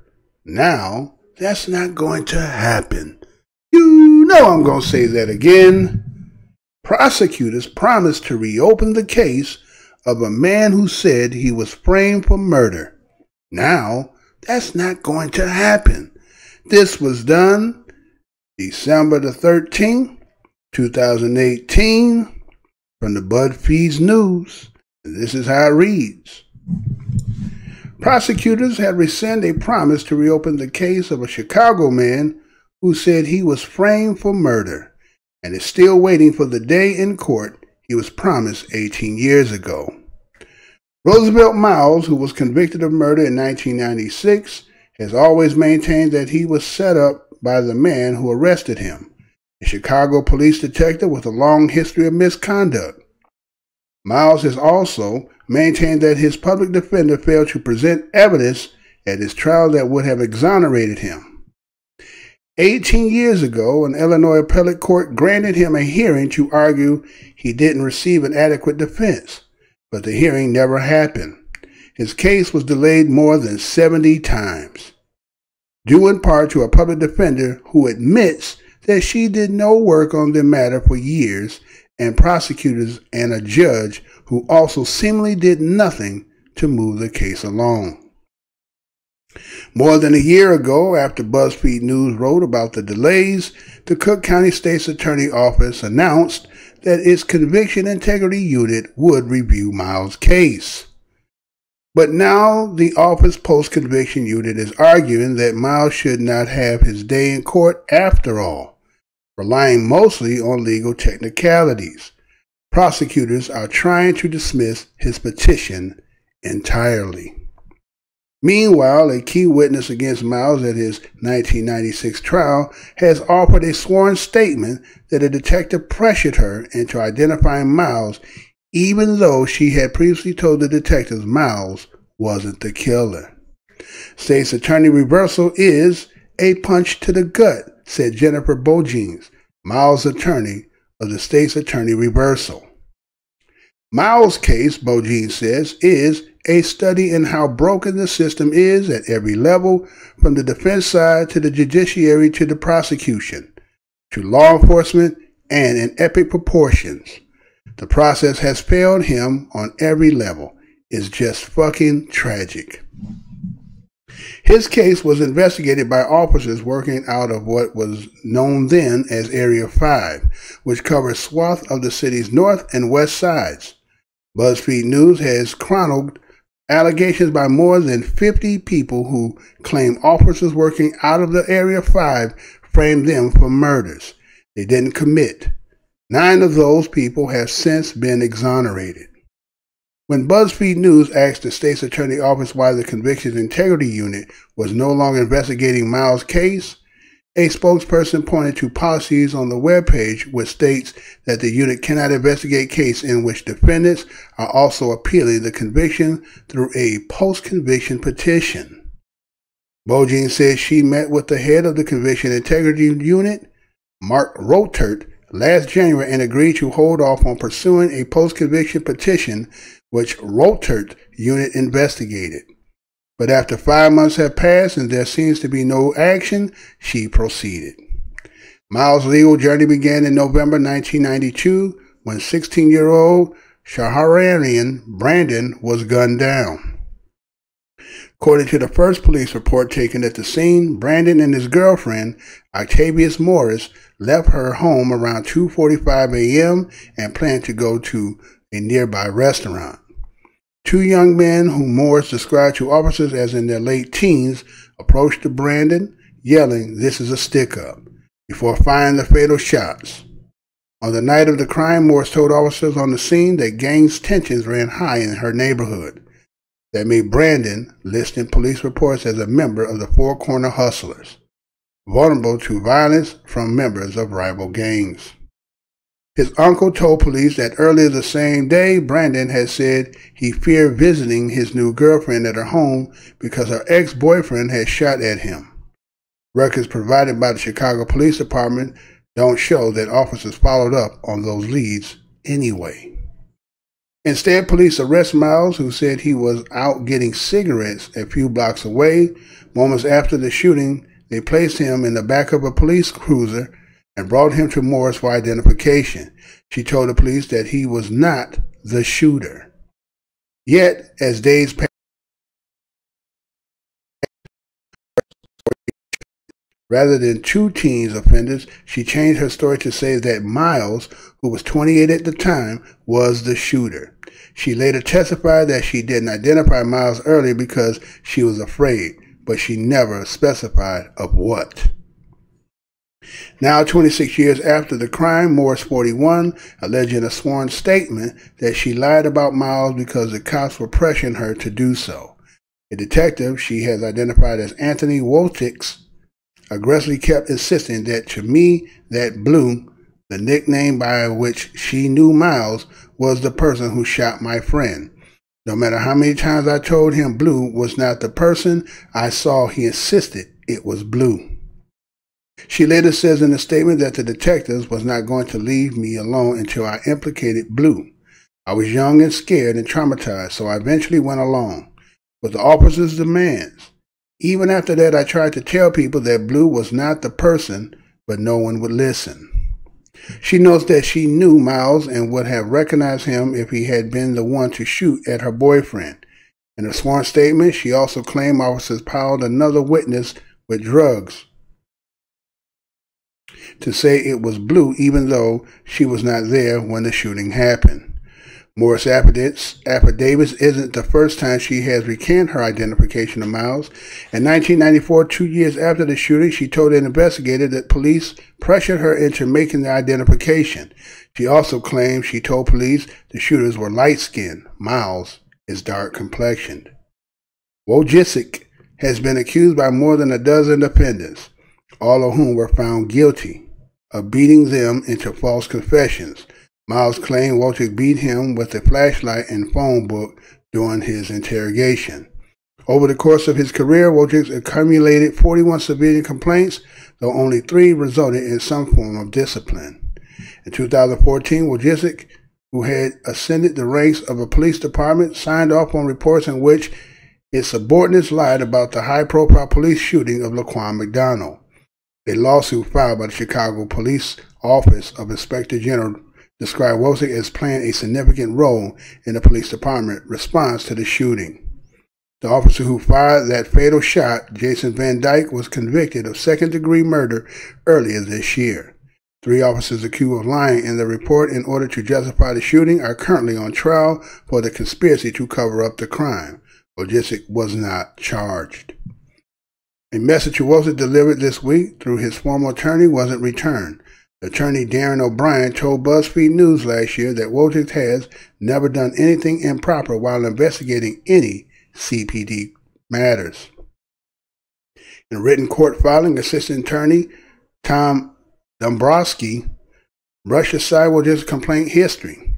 The state argued that Miles' claims are not timely, despite Miles having filed them more than 2 decades ago, and also that they failed to adhere to procedural process. Wojcik said that the state use of procedures to try and dump the case is gross. Given all that he's been through, give him his day in court, she said, giving him an opportunity to present his new evidence. Miles is due back in the courtroom of Cook County Circuit Court Judge Dennis Porter on Monday. Porter has overseen the case for 2 decades and could decide whether Miles will get a new hearing soon. All right. So that was, again, the story was about the prosecutor promised to reopen the case of a man who said he was framed for murder. And then they said, now that's not going to happen, right? So we see that the prosecutors had rescind to actually reopen the case, right? So we say renege, right? They reneged on that situation. And then if you look at the time frame, that was about 18 years ago, right? Back in 96, right? And so here's a young man that went in 18 years ago, claimed his innocent from day one, has been saying it from day one, basically, from his day one to since the time he'd been arrested. And that, you know, as the story goes and talks about, that, you know, his case got delayed about 70 times, right? So, you know, you know how those who know about the system, getting that continue. Now, again, if you're coming out of a situation, you don't have the adequate finances, you don't have the proper lawyer, so you end up getting an appointed attorney, and, you know, they have so many caseloads that they're not really focusing on what you're doing because, again, you know, you can have 30, 40, 50 cases, right? So you're relying on this person to represent you when there's really no, you know, fiduciary. You know, there's a term that I think it's called fiduciary, right? Care, something like fiduciary care that a lawyer is supposed to have. But in this case, when your workload is like that, then it's kind of like, well, you know, I get around to it. And so by them delaying it, it took 18 years, right? And then when they finally get them to that, they say, well, as the article talks about, well, to actually overturn a case like that is a punch in the stomach to the system. Right? It's showing the flaw in the system. So you would rather have an innocent man who, again, the person who testified originally said she was coerced or forced because the officer who it was said that, you know, he didn't say it directly, but she could tell his demeanor and the spirit that you better go along with this or you don't want trouble. And so she, at that time, she admitted that she did, but then later on she comes back and recants as to be, you know, a new witness for this new reopening he's trying to do. But again, the system delayed, and then again, they're using technicalities, right? You didn't file in time, you know, all that kind of stuff, knowing this man is innocent, right? So knowing that a man is innocent after that long period of time, that means that whoever they did is still back on the street. You know, so this, how many times, I mean, again, if you understand Chicago and understand 26 in California and know that that is the most, you know, I think that's the biggest lockup in the United States. They have more in and out. They call it recidivism, that revolving door. They're coming in, they're coming out. I think it's like 10,000 a month, right? I think like about 10,000 a month, right? There's a lot of lockups that be going on in and out of there. So you mean to tell me with that kind of high rate of, well, let's just say arrests, I don't know what the conviction rate is. There's got to be some mistakes. And again, if the merit of a police is based on him locking people up, so I'm pretty sure there's going to be time when people are just going to be locked up just because somebody's trying to move up and get a bigger pay so they can take care of their family, right? You know, the thing is, when you sign up for a job and then the job offer you amount, and when you ain't got no money or got no job, that money is sufficient until you start trying to live on it. Then you know how we are. We live more than the means that we make. You know, a lot of people can't live within the budget of what they make. So if you make $40,000, you're going to try to live $50,000, right? If it's $50,000, you want to make $65,000, right? So it's never enough. So the only way for you to move up is you're going to have to do some things. And again, that's not justifying it. But then the system has to be a little bit more. But again, the system runs on the fact that incarceration is a business, right? There's a lot of people who depend on that. You know, police, lawyers, judges, shit. As a matter of fact, if you could even get one of them, what they call that, what's that term they call it? You know, what to do the candies, like commissary, right? If you can get a contract, you'll make some money. Right? What about the phones? Remember, the phones got out of pocket too, and they just exorbitant rates that when people collect calls, you getting them, and the phone bill was out of hand because they were just, it's big business. So it's hard to let go when this is business, when you got somebody that's sitting there occupying a space that is, you know, for COs and all that stuff, right? But again, this young man, at his expense of his life, even though if he gets out, he done lost too much time. Life done passed you by. Shit, imagine you went in at 96. Here you is getting locked up. It's 96. It's 2018. Think about 96 and think about right now. Huh? Then you wonder why people end up going back in the system. Then a lost time. They out of touch. You know what I'm saying? You got to strike on them. Eventually, you're going to have to work to get that expunged, right? In that whole process. And then whether you can get the money or whatever, that's time. So in between time, what you going to do? Life done changed. People done left the planet. People done moved. People done moved on. Relationship, you know what I'm saying? Children done grew up. All that done took place. All because somebody decided that we're going to stick this to you. But see, again, when we start talking about that, we're wrong. See, we're this race when we talk about that. No, it's just the fact this is reality. And this is a reality to more than none. Now, again, don't get me wrong. There are some people that, that do things that are warranted for them to be in that situation. Well, you'll never see me advocating against that. But when you see somebody in that situation, somebody got to say something, right? If you was in that situation, when you want somebody to say something. So again, I'll be looking at this story again to see what goes on with it. Again, I just bringing some light to it, right? That's all I do. That's what I do over here. So again, let me see who out here before I move on. Let's see, we got that echo out of here. Okay, got a couple. There was a couple of people that fell out of here. Okay. Leonard, the U is fired. Thanks a lot, sir. Indigenous King, peace. Yeah, Kabir, all is well. He's still in here, so I got at least you three in here. Everybody else broke out. And again, I think they're keeping me from. Did any of y'all get any notifications? Did anybody get notifications when I came on, or no? Because a lot of people tell me they're not getting the notifications either. Again, like I said, I was closer to 3,000, but they snubbed so much out from me. It's like I'm about to be 2,800 in a minute. I thought they were going to hit me big time through that 13, 14, but they only took one. But they had been taking one away every day anyway. Anybody subscribe, they'll take it away and take two away. So it's like, whatever it is, man. I ain't going to trip. But anyway, let me move on. I'm appreciative that y'all even sitting up in here, brothers. So let me see what else I got up in here. I got a couple more up in my trick bag for y'all.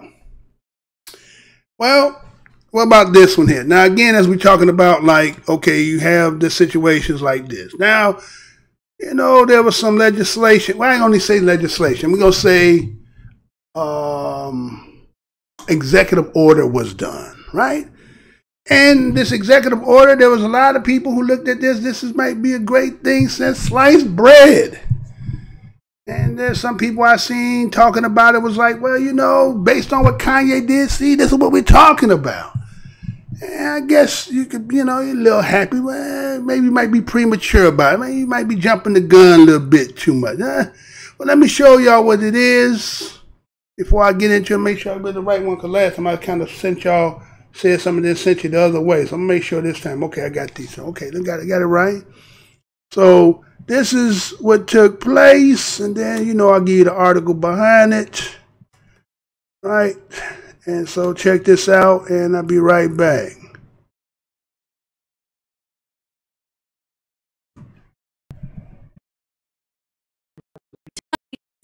Unveiling opportunity zones, a new policy he says will build up communities in need by giving investors tax breaks to invest in low-income areas. Our goal is to ensure that America's great new prosperity is broadly shared by all of our citizens. But tonight, questions about whether the Trump and Kushner family businesses could benefit. Both Ivanka and Jared Kushner have pushed for the program, and today Ivanka was by her father's side and tweeted, "All Americans, regardless of zip code, should should have the opportunity to experience the American dream.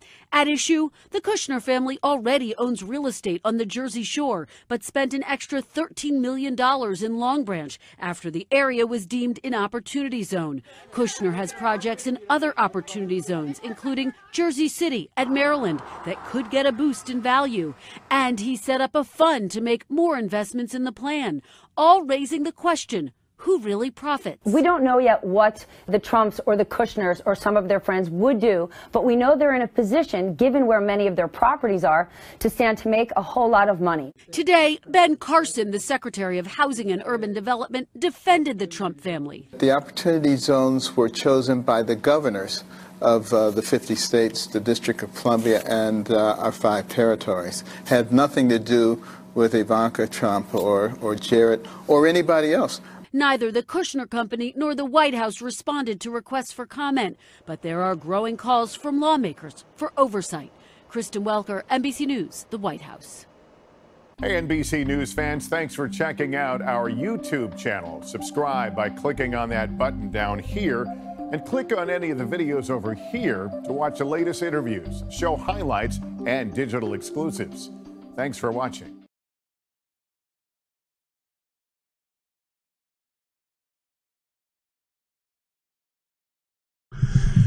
Trump is getting involved in opportunity zones, and experts think that's a good thing? You know I'm going to say that again.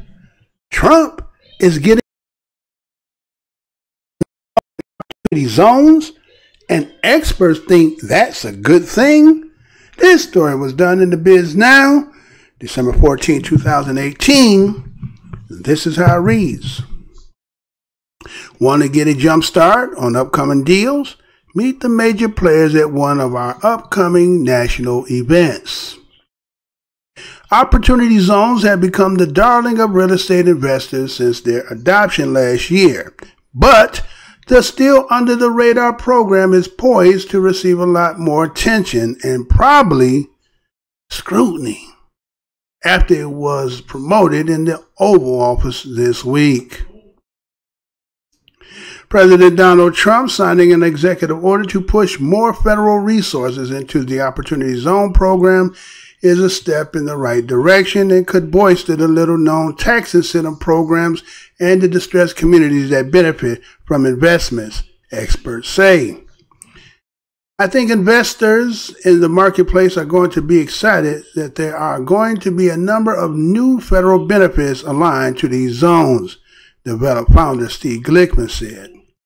Glickman is a former Obama administration official and one of the original architects of the Opportunity Zone program, which was enacted as part of the Tax Cuts and Job Acts of 2017.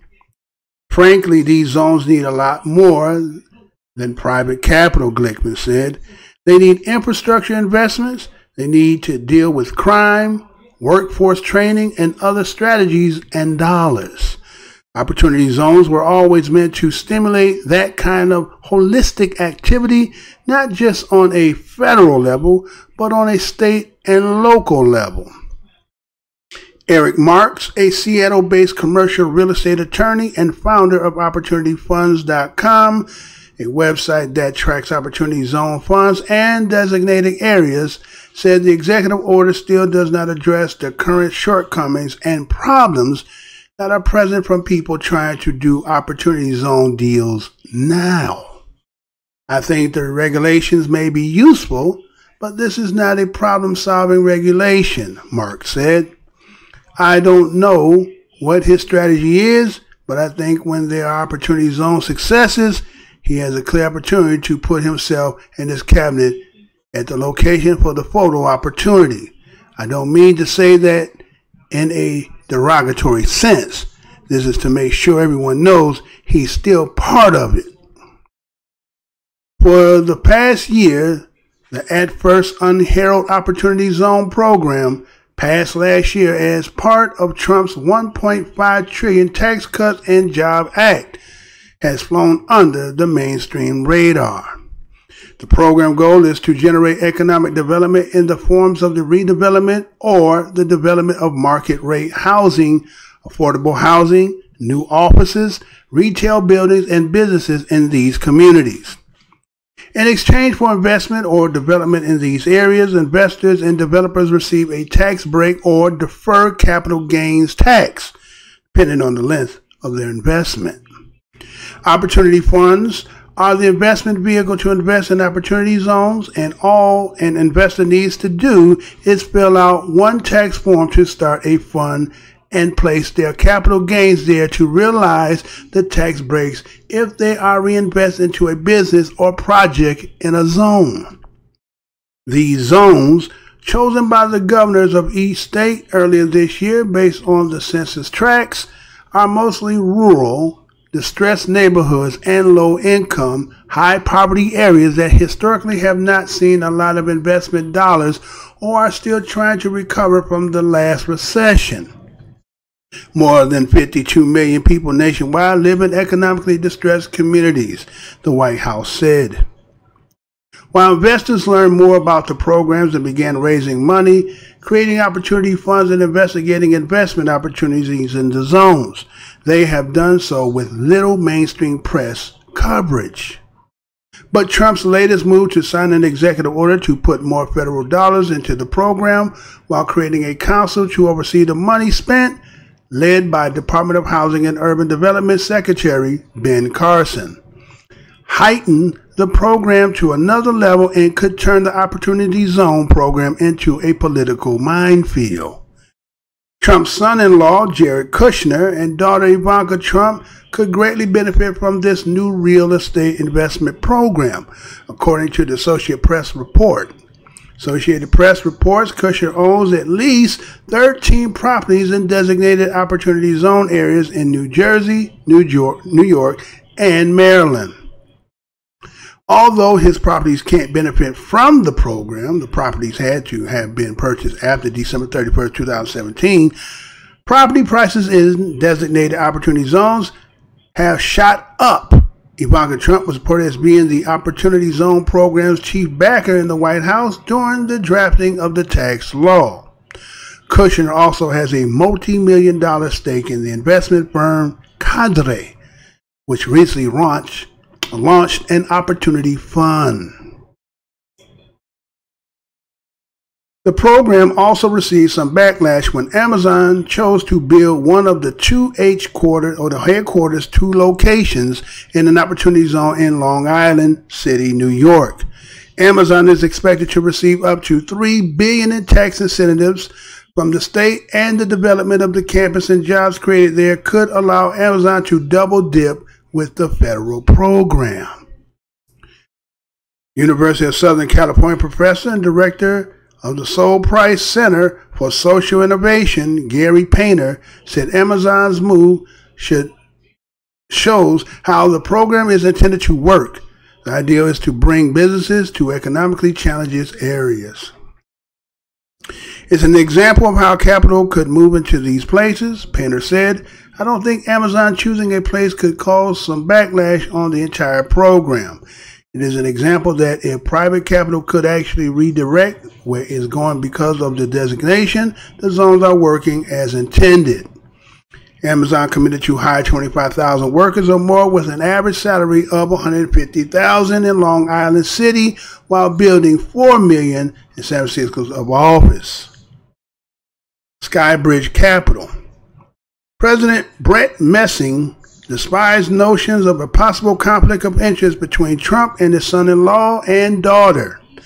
This law was not designated or designed to benefit Trump's family, Messing said, adding that it was a bipartisan policy that was hatched by an Obama administration official. They have significant investments in urban New Jersey. Statistically, it is not surprising they would own property in opportunity zones. Messing, whose company was founded by short-lived White House Communication Director Anthony Scaramucci, is aiming to raise $3 billion in an opportunity fund, said that from the outside looking in, the perception doesn't look good, but it doesn't matter. I don't think this will have an effect on the success of the program, he said. Time is of the essence. Washington, D.C. based Holland & Knight's partner, Nicole Elliott, said The signing of the executive order could make a difference for those investors on the fence with the program. Elliott is part of the firm's team overseeing the Opportunity Zone program for its clients. She said she is encouraged that the new White House counsel overseeing the program will need to engage with state and local governments, and that Trump's order is not solely focused on Opportunity Zones, but also other economically distressed areas nationwide. I think it's a strong signal the administration is on an opportunity zone and spurring economic growth in economically distressed areas, Elliott said. State, local, and tribal government are excited about this program and really hungry to figure out how they could best harness it and leverage it. How do they get the things that they need and want in their communities to be invested in? Time is critical to the program's success, she said. According to the executive order, the new council overseeing the program will have up to 210 days to come up with at least a list of recommended changes to federal statutes, regulations, policies, and programs that would encourage public and private investments in urban and economically distressed communities, including qualified opportunity zones. But opportunity funds are being set up now, and investments are being made now without engaging the local governments or agencies. USC's Painter said local non-profit and community groups are organizing ways to court investors.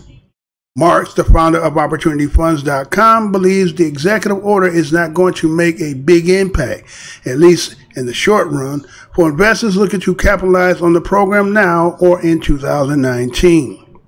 The first effect of this executive order won't be felt until at least mid-2020, Mark says. By then, there might be a new administration.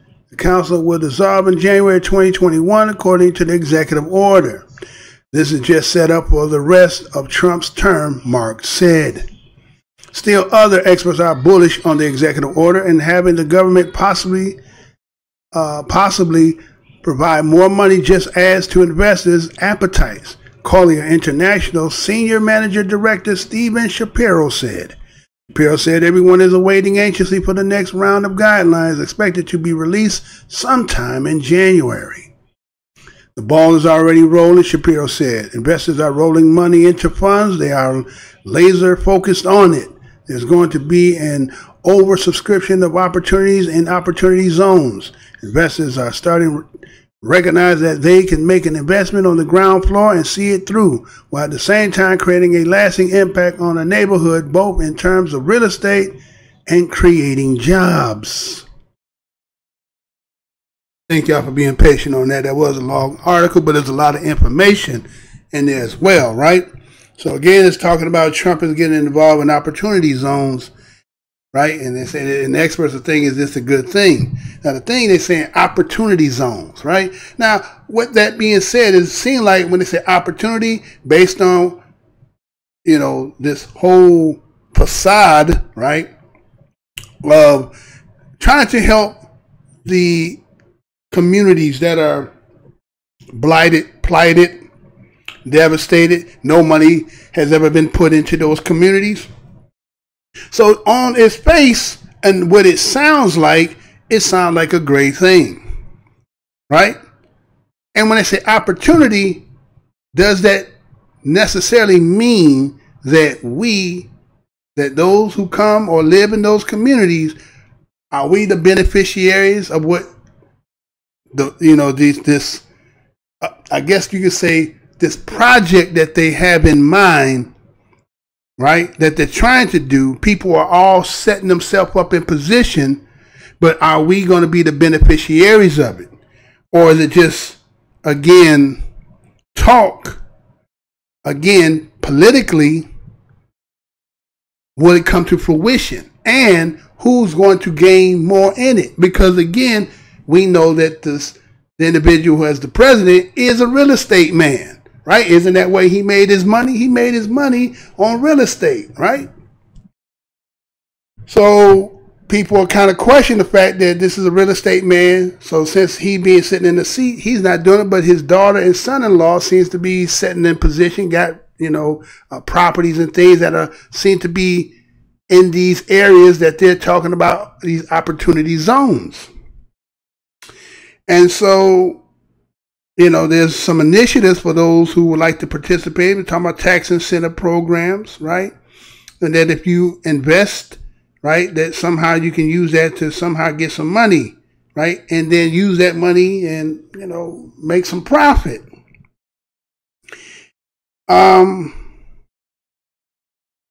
They're talking about infrastructure. Now, we hear that word infrastructure because we also know about what's going over in the continent.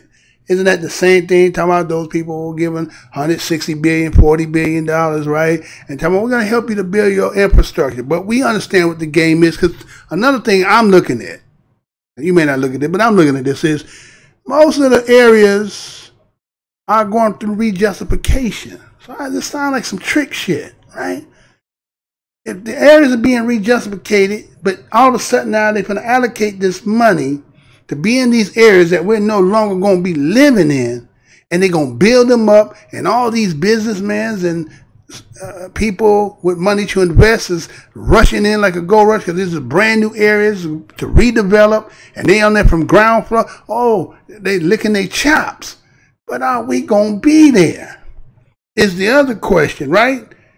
We know that rejustification is real and it's happening. It's been going on, right? So we, again, I'll probably do some research to try to find out what these zones, what they're particularly talking about, and then do some research to find out most of these areas probably being gutted out, right? So it goes on and talks about this clear opportunity to put, for Donald Trump, right? Because again, some people are attributing to the fact that, it was those pastors, and then it was, Kanye West. And I seen some videos where I seen a little shorty, she was advocating, and she was like, oh, y'all don't know. Hold on, slow, pump your brakes, sister. Don't, you know what I'm saying? Slow your roll. Because I think you move too fast because you ain't seen nothing. You know what I'm saying? This is just like a proclamation. It's just an announcement. Ain't nothing being done. And as I go through a couple more of these points here, that's what I'm talking about. Because, see, don't get caught up in the facade of what somebody talking about what they're going to do until it get done, and then they talk about, well, maybe not. You won't see really fruition until maybe late in the 2020. You know what I'm saying? And again, matter of fact, there was another point. There was a point in here. Let me see where that point go. It's talking about, like, in these opportunity zones that there's a lot of work to be done, right? It's because, again, the one thing that nobody never talks about, and since I've been having my channel, I talked about it in a couple of videos and stuff, that, again, in real estate, if your property is in a blighted area and your upkeep cannot make your property be, like, let's say, to have like in value, then there ain't no purpose in you putting no value. You understand? That's why those areas be that way, because there's no value in them, because the value done went down, because they can, you know how they did with the red line, and then time we move in, the property value go down. Well, the reason why a lot of communities that we lived in was the way they was because they were owned by white folks, and white folks ain't living there. So what the hell do they care about the upkeep of it? So what they did is, instead of those taxes that, let's say, the property tax and stuff, that money didn't get allocated into the communities. It got siphoned out to wherever the hell they lived at, right? And so these conditions were because, slumlords, and they ain't had to put money into it, right? Or just do enough just to pass an inspection and all that other shit, right? So I'm saying that, again, on face value, this may seem like a good thing, but again, it start getting to, we're seeing who's going to benefit from it, who's going to be the beneficiaries of it.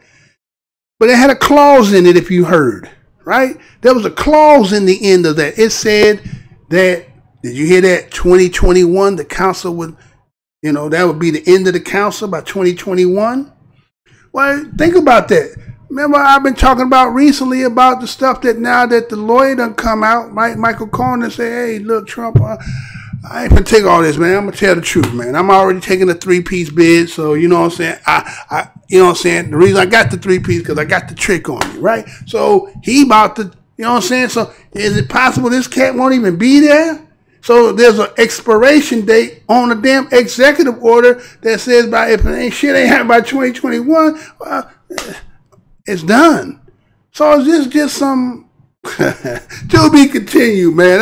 I'm gonna leave it like that, right? I'm gonna just leave it like that because again, we're just gonna have to see, right? Hope we get a chance to see what take place. But that did say that in that article that 2021 that the council would be done.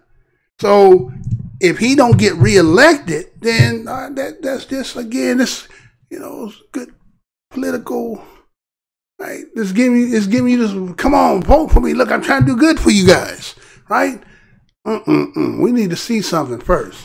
Anyway, let's move on. That's a little bit too much time on that anyway. Right? Got a couple more for y'all. Now, this one here, let's see what I got here. Well, let's put it like this. Okay, so we're talking about these kind of areas, right? Right? What we live in and stuff. And because we live in those kind of environments, you know what I'm saying, you got to stay strapped, right? You won't get caught slipping, right?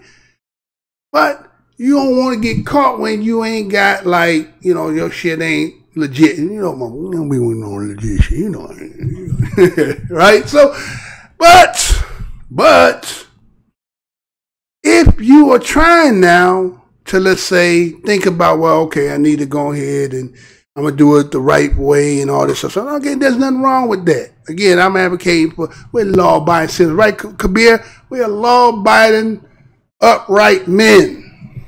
And so this is what they coming with. Check this out. Now, check this shit out here, y'all. Let me show y'all this. Tell me if you would agree to some shit like this. If you thinking about you gonna go ahead and you gonna, again, upright, law-abiding man, this is what they gonna want to do. Check this out. I'll be right back.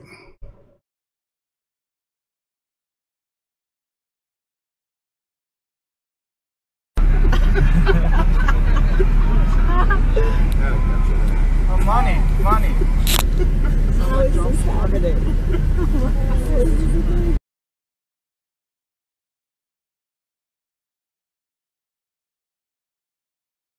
That kind of shit right there, huh? What kind of shit is that, man? Come on, man. Man, come on, man. You see what I'm saying? Motherfuckers are right here. We got shit going on they shouldn't be going there, right? Matter of fact, I'm not even going to go. Well, I'm going to go there first and then come back. How about that? I got it right. I did that. No, hold on. Got it right here. Hold on. Let me do this right. I should have did the other thing. I'll do this first and then come back. I'll do that. How about that? Let's do this first. Because I'm telling you, we went in here and then somehow everything got switched the hell up. But I'm going to work through it. 26 and 306. Okay, so here you go. I got it right here. All right, so let me do that. I got to mind my program because the way they got it set up, they come in and they alter that shit. Right? So here you go. Check it out. I'll be right back. Now back to Sunday's massacre in a Texas church. As we reported, the killer's past Hold behavior. on. Where the picture at? We got a picture now? What's going on, boy?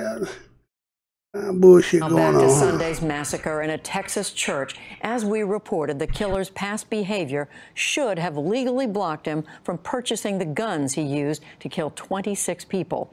Our nation's gun laws are a patchwork, varying from state to state and requiring the diligence of many different agencies and officials. William Brangham is back with an explanation of this complicated legal landscape.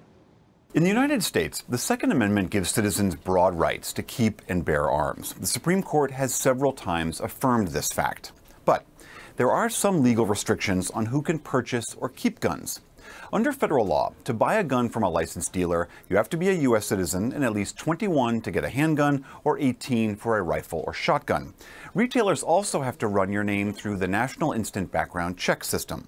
Federal law and some state laws designate four main categories that restrict your ability to get a gun: committing a violent or gun-related crime, having a diagnosed mental illness, known drug or alcohol abuse, or crimes committed when you were a juvenile.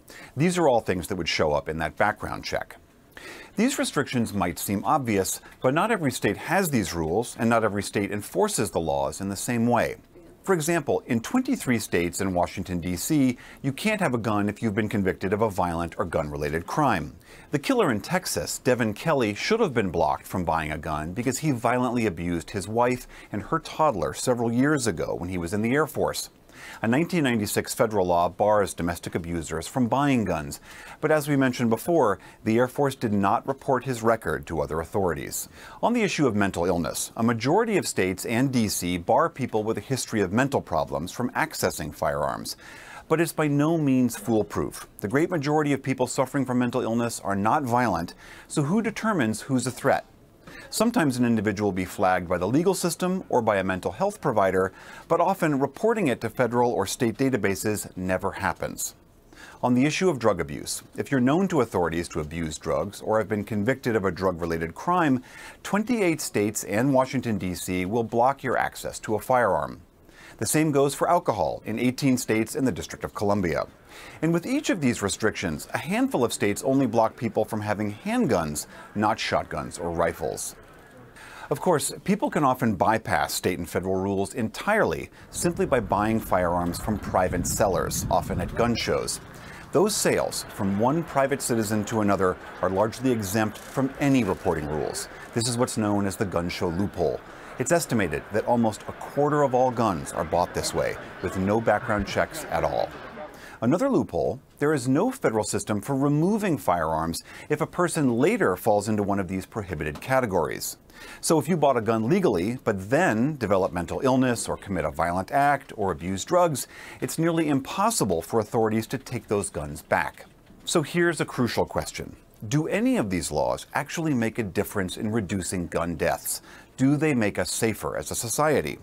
According to one analysis done by the Law Center to Prevent Gun Violence, that's the group associated with former Congresswoman and gun control advocate Gabby Giffords, the answer is clearly yes. The center graded all 50 states from an A through an F on how they enact and enforce gun laws, and then compared those grades to actual gun deaths in each state. They conclude, quote, states with stronger laws have fewer gun deaths per capita, while states with weaker laws have more gun deaths.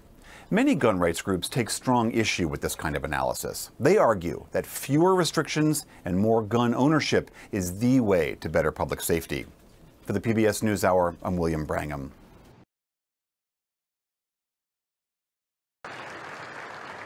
Chinese President Xi Jinping has long been courting African leaders at events like September's China-Africa Forum. Chinese-funded infrastructure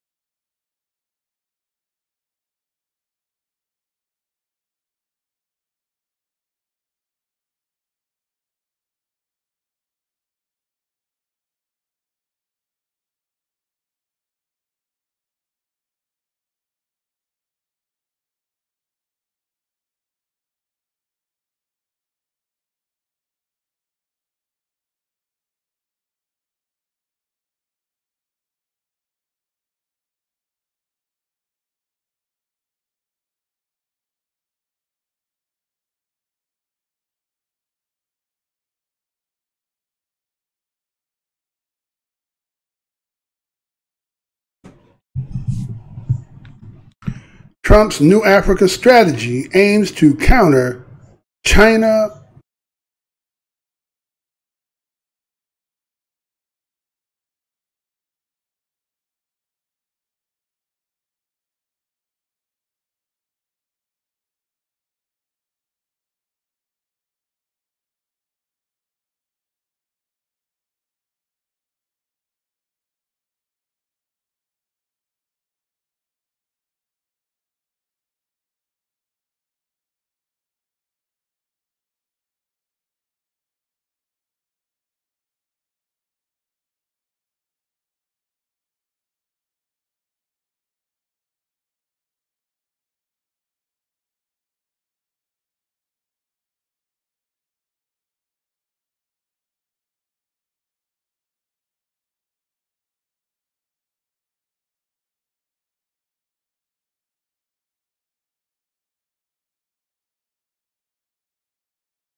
Russia. You know I'm going.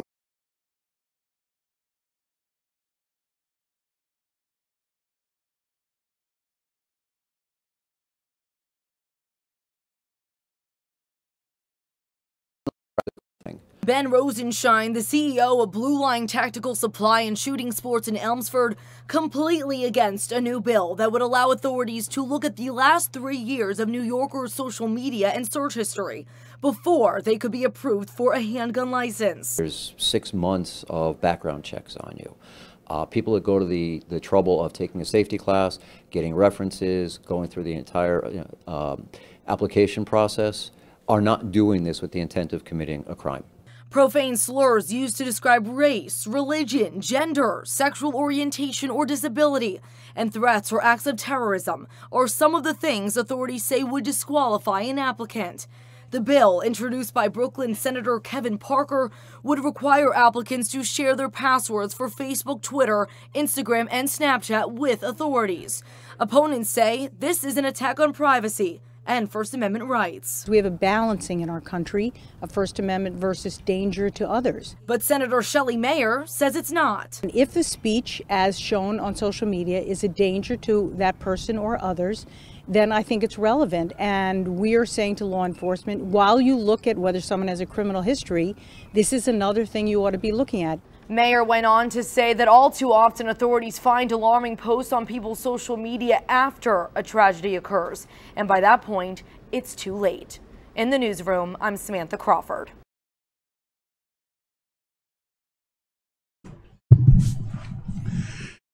Geneticists make new discovery about how a baby's sex is determined.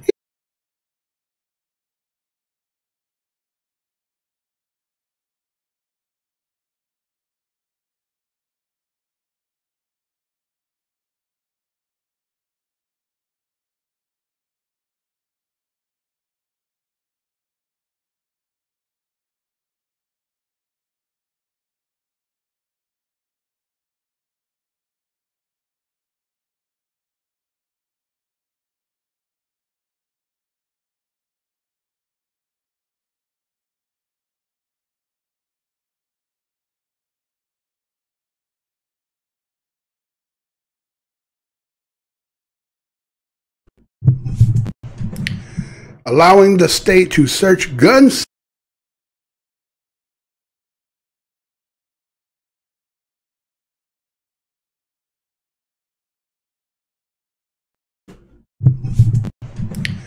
Allowing the state to search gun seekers' social media account is a terrible idea.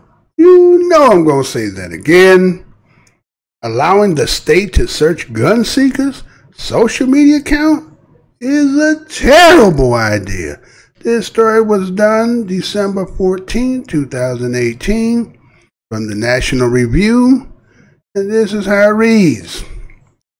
New York State Senator has introduced a bill that would require all gun permit applicants to allow their social media accounts and search history to be evaluated before receiving a handgun permit. The bill was introduced by Senator Kevin Parker, Democrat from Brooklyn, and it would let an investigating office obtain applicants' users' names and passwords so that they could log in and scrutinize those applicants' search histories and accounts. According to 13 Wham, the investigators would be looking for commonly known profane slurs used or biased language used to describe race, national origin, ancestry, gender, religion, disability, or sexual orientation, threatening health or safety of another person, or an act of terrorism. This may sound like a great idea. After all, there have been multiple mass shooters who have posted disturbing things on social media that weren't discovered until after the fact. The truth is, though, that it is actually a terrible idea. I'm a strong supporter of the Second Amendment, but I'd be willing to concede that there might be something to banning people who have made blatant, credible online threats from having access to guns. That, however, is not all this bill does. No. It also has investigators look for things like biased language, which is terrifying when you consider just how much has been deemed racist or sexist or sensitive in our current climate. For example, Lord of the Rings, or a white girl wearing hoop earrings, or offices, or the phrase, you guys.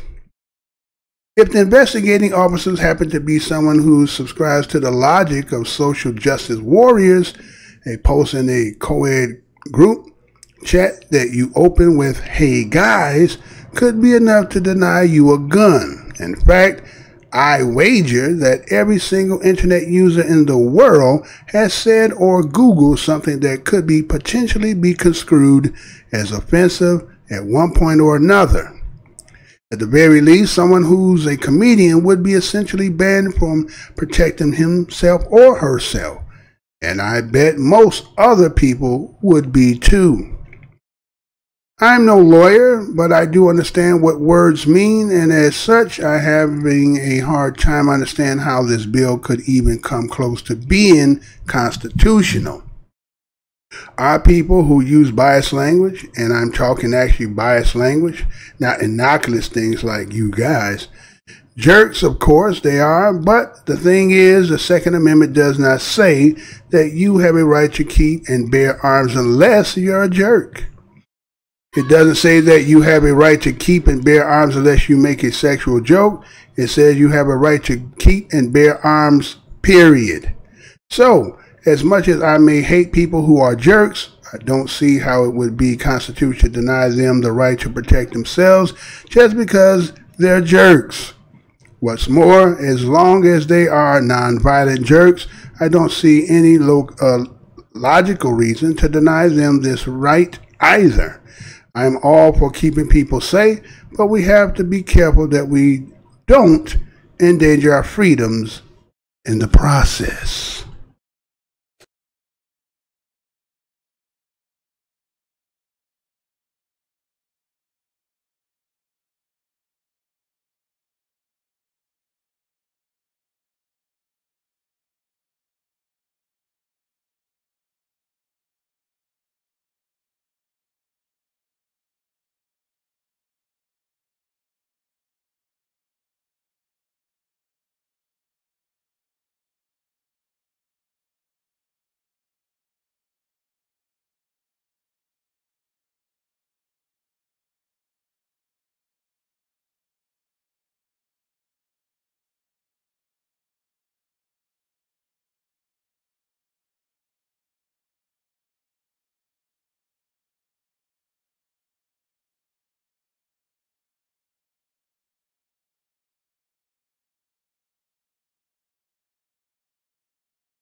I'm delighted again to be at Heritage, an institution that we want our economic partners in the region to thrive, prosper, and control their own destinies.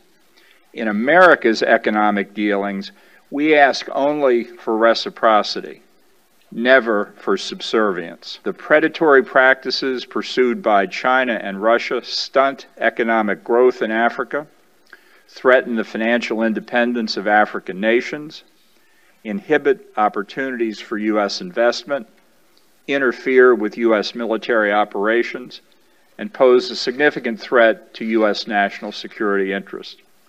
China uses bribes, opaque agreements, and the strategic use of debt to hold states in Africa captive to Beijing's wishes and demands.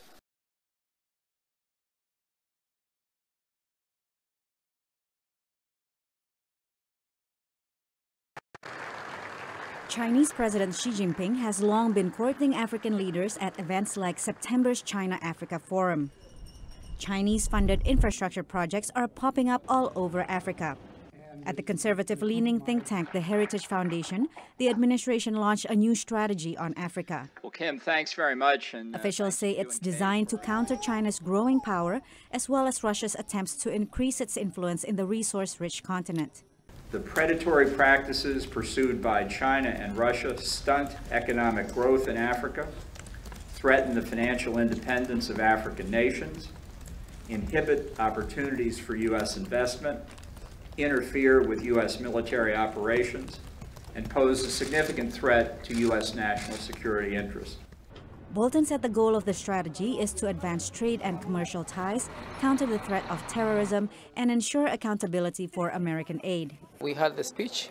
We'll take a look at the speech and look at the detail of the speech, and we'll give a comment later on that. But we are happy to understand that finally America has a strategy that is purposeful towards Africa. The new Africa strategy is in line with the Trump administration's foreign policy that portrays China as a strategic competitor.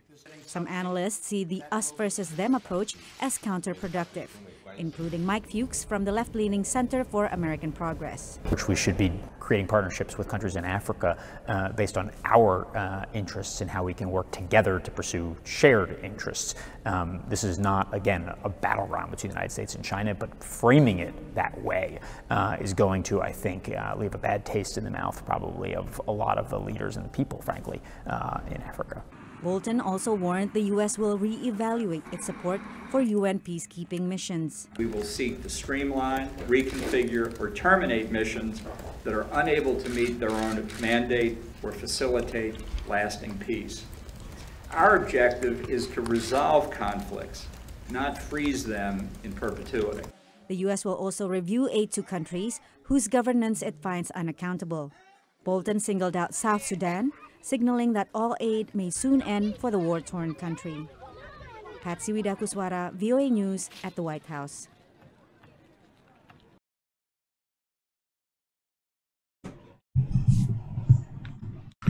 Trump's new Africa strategy aims to counter China, Russia. You know I'm going to say that again. Trump's new Africa strategy aims to counter China, Russia. This story was done in Axios. The story was done December the 13th, 2018. And this is how it reads. National Security Advisor John Bolton unveiled the Trump administration's Africa strategy on Thursday, saying the United States would revamp its aid and investment in the continent. The plan is largely designed to counter China and Russia. Between the lines, the AP's Maria Danilova, any review U.S. efforts to counter China in Africa, however, comes years late. China became the continent's top trading partner nearly a decade ago and has invested billions of dollars in high-profile infrastructure projects. Africa is incredibly important to the United States. If we didn't understand it before, the competition with China and Russia should highlight it for us, which is why I think it's a turning point for us. Bolton, speaking at the Heritage Foundation, Bolton accused China and Russia of using bribes, opaque agreements, and corruption to gain competitive advantage over the United States in Africa. The backdrop. The United States is the largest foreign direct investor in Africa's countries, per EY's fall report on Africa attractiveness. United States direct investment in Africa was $39 billion last year, per the United States Trade Representative Office. Yes, but China is the region's largest creditor, per Foresight Africa 2018. China's investment and construction abroad are valued at $1.9 trillion per AEI. Russian investments have ticked up over the last 2 years and includes military cooperation deals and weapons sales in exchange for mining and resource extraction contracts. The goal Bolton laid out: investing in specific sectors in Africa's nations instead of providing indiscriminate assistance across the entire continent without focus or prioritization. Bolton says reevaluating support for unproductive UN peacekeeping missions. Specifically, Bolton said the United States is reevaluating assistance to South Sudan, establishing new trade agreements with African countries, continued support for counterterrorism, missionisms, Africa countries.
Facebook is now disclosing details of a major bug in their system that may have exposed nearly 7 million users' private photos to app developers. The company plans to notify people it suspects may have been impacted. Joining us now is Forbes publisher and author of countless books and essays on the tech world, my buddy Rich Karlgaard. So, Rich, you don't think that a lot of Facebook users care much about this, right?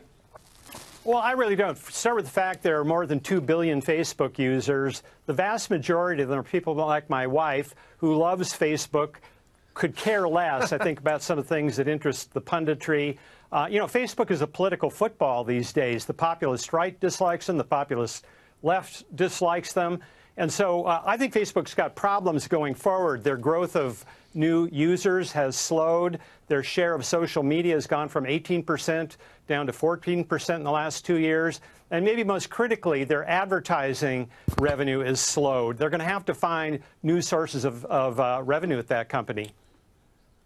Well, you know, Rich, it's funny you mentioned your wife loving Facebook. I think there's a meme here because I'm in the same exact boat. I've stopped using Facebook, but she hasn't, and I kind of yearned for it because I think it's a very good product. But I kind of liken these problems Facebook is having to the problems that the electric utility in California, PG&E, is having. You know, they provide electricity to a lot of people, and they do a really good job of it. But if they have one fire that kills 86 people up in the northern counties from San Francisco, they have huge problems on their hands. And I think that's analogous to the problem Facebook has with people stealing their data. It's just a few people are hurt.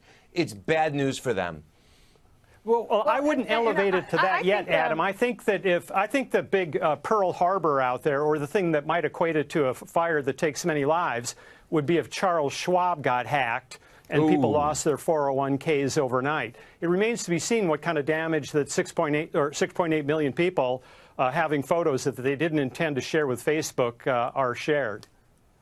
So if I could jump in, I've got a question for Rich. Rich, do you think that the changeover in the House of Representatives come January to Democrats is going to cast a brighter light on a lot of these companies that some in Congress would much rather have broken up? Do you think Facebook is going to be at risk of anything that extreme? Because, again, we're going to have a change of leadership in the Congress. Yeah, we also have a change in the Attorney General, in William Barr. It'll be really interesting to see if William Barr, through the Department of Justice, uses his antitrust weapon to go after companies like Facebook. I think politically, Facebook is a big target, as is Google. But economically, Amazon, I think, is the one to watch, particularly out of the DOJ. Right. So, Rich, Facebook waited 3 months to tell us about this breach. In Europe, the rules are you got 3 days or you pay up. Do we go more in the way Europe regulates? I sure hope not, because where's the great technology company that's come out of France? You know, I mean, I really think that our Wild West attitude out here, it's got some unsavory aspects to it, but it also has produced the four most valuable companies in the world right now, all of them tech companies. Hey, Rich, I watch Facebook pretty closely, and all I can tell you is it just feels like Murphy's Law right now. It seems like every week something else comes up, whether it's millennials going away, this new news, where they had to be on the Hill. Do they need a change in leadership eventually? Not necessarily Zuckerberg, but others? Boy, that's a tricky question. You know, when you have these brilliant founder CEOs, at some point they all reach a challenge, a major challenge. Bill Gates reached it at Microsoft in the late 90s. Michael Dell reached it when their stock stopped depreciating. Larry Ellison had to bring in an outside CEO at Oracle to get on to the next wave. Steve Jobs had to spend 11 years outside of Apple before he came back and was a really good CEO the second time. And yeah, Mark Zuckerberg and Sheryl Sandberg have arrived at that point right now. I hope they can grow, but maybe they can't. By the way, I hope that no hackers were listening to your suggestion that maybe some hacker would get into our 401k. I mean, talk about scary ideas. That's one thing that scares the heck out of me. Through Facebook. But blockchain technology, some people are pointing to blockchain technology as a possible technological solution to this, that somehow the blockchain technology will provide a buffer between the user and the hackers that we don't now have. Do you know anything about that?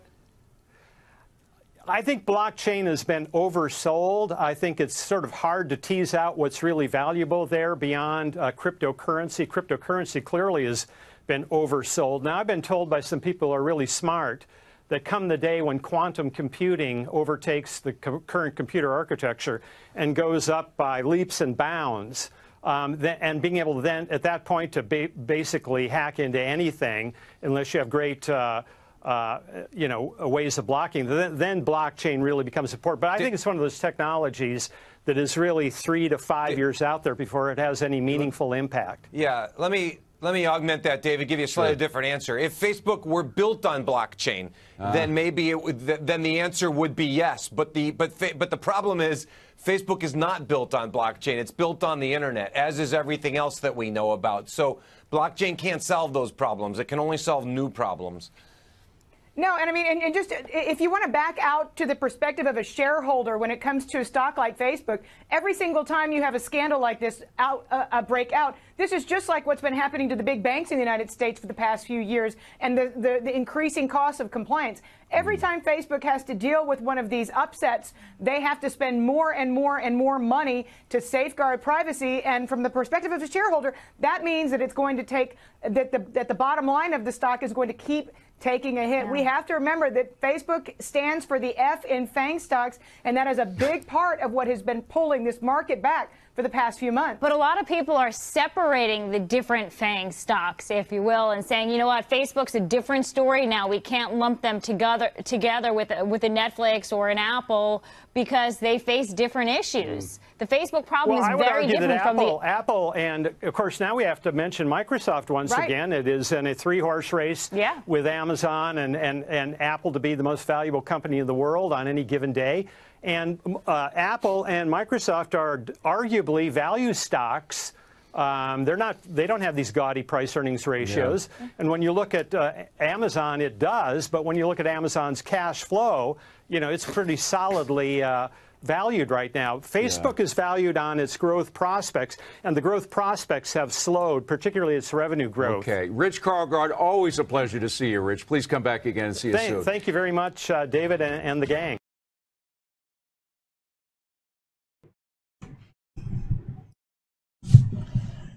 Facebook reveals bug exposed 6.8 million users' photos. You know I'm going to say that again. Facebook reveals bug exposed 6.8 million users' photos. This story was done December 14, 2018 from CNN, and this is what it says.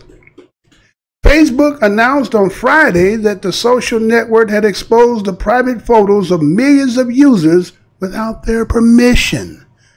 The company said the bug recently allowed third-party app developers to access photos people may not have shared publicly.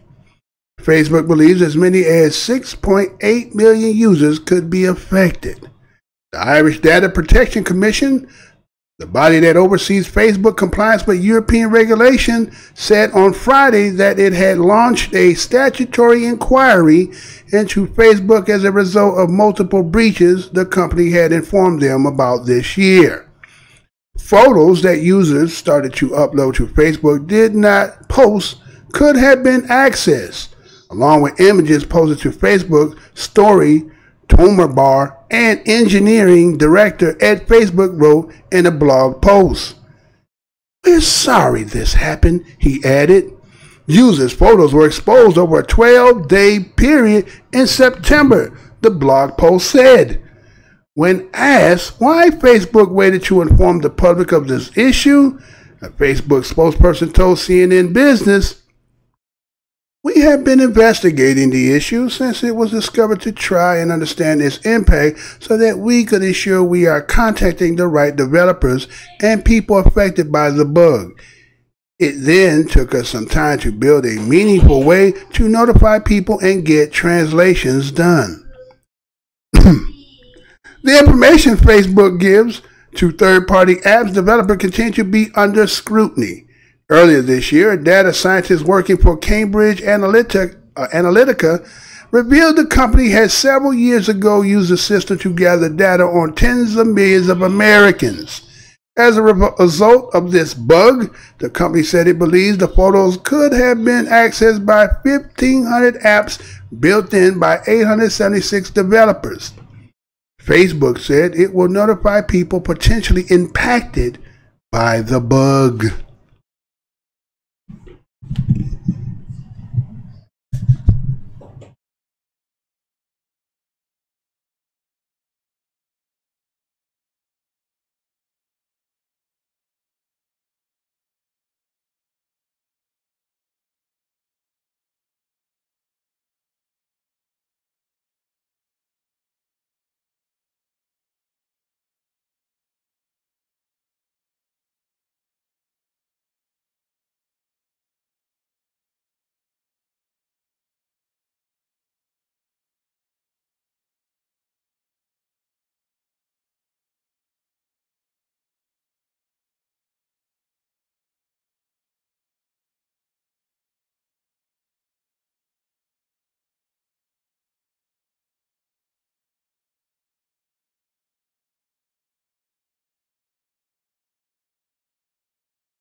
Our only witness today is Mr. Sundar Pichai. Mr. Pichai is the Chief Executive Officer of Google.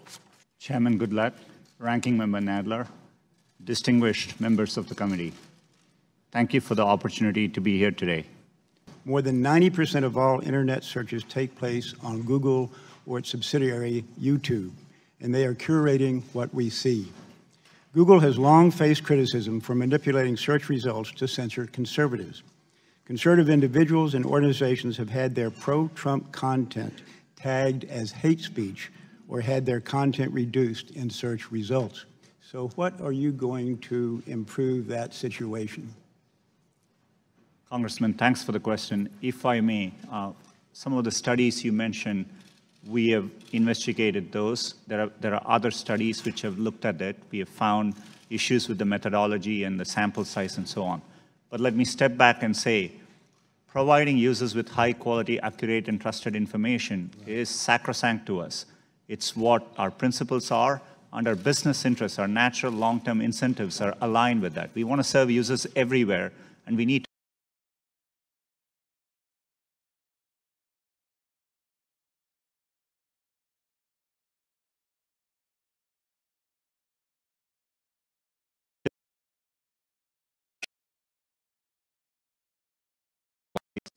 of multicultural marketing said you were pushing to get out the Latino vote, paying for a ride to the polls for the Latino vote only in key states, and you're saying that's not accurate. Yes, that's right. We haven't found any evidence. Mr. Pichai is the Chief Executive Officer of Google. Chairman Goodlatte, Ranking Member Nadler, distinguished members of the committee, thank you for the opportunity to be here today. More than 90% of all internet searches take place on Google or its subsidiary, YouTube, and they are curating what we see. Google has long faced criticism for manipulating search results to censor conservatives. Conservative individuals and organizations have had their pro-Trump content tagged as hate speech or had their content reduced in search results. So what are you going to improve that situation? Congressman, thanks for the question. If I may, some of the studies you mentioned, we have investigated those. There are other studies which have looked at it. We have found issues with the methodology and the sample size and so on. But let me step back and say, providing users with high quality, accurate, and trusted information is sacrosanct to us. It's what our principles are, and our business interests, our natural long-term incentives are aligned with that. We want to serve users everywhere, and we need to earn their trust in doing so. Ileana Murillo is Google's head of multicultural marketing. Does Ms. Murillo do good work? I'm not directly familiar with her work, but she's an employee of Google, and we are proud of our employees. Your head of multicultural marketing said you were pushing to get out the Latino vote, paying for a ride to the polls for the Latino vote only in key states, and you're saying that's not accurate. Yes, that's right. We haven't found any evidence to substantiate any. So she just made it up out of thin air that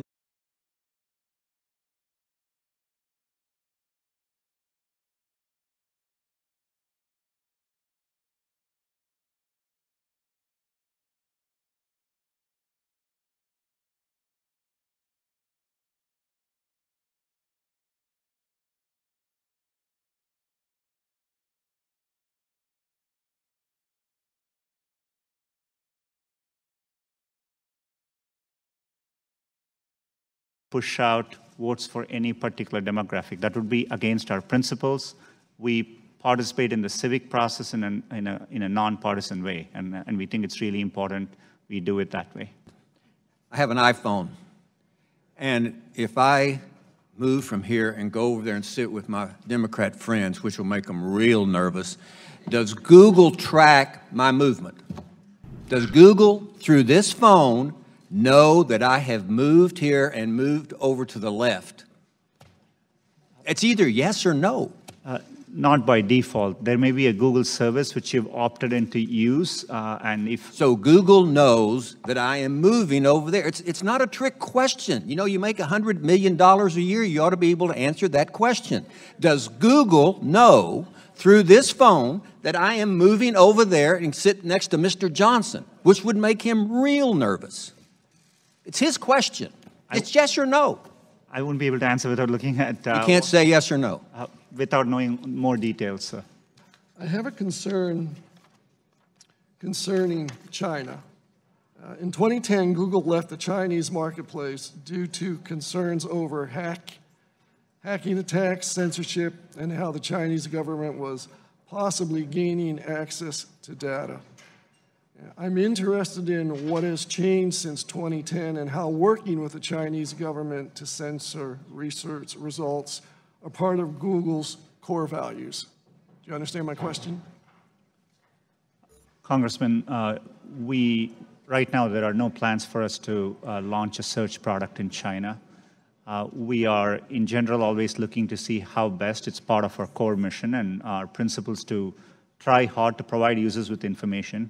We always have evidence based on every country we have operated in. Us reaching out and giving users to more information has a very positive impact, and we feel that calling. But right now, there are no plans to launch in China.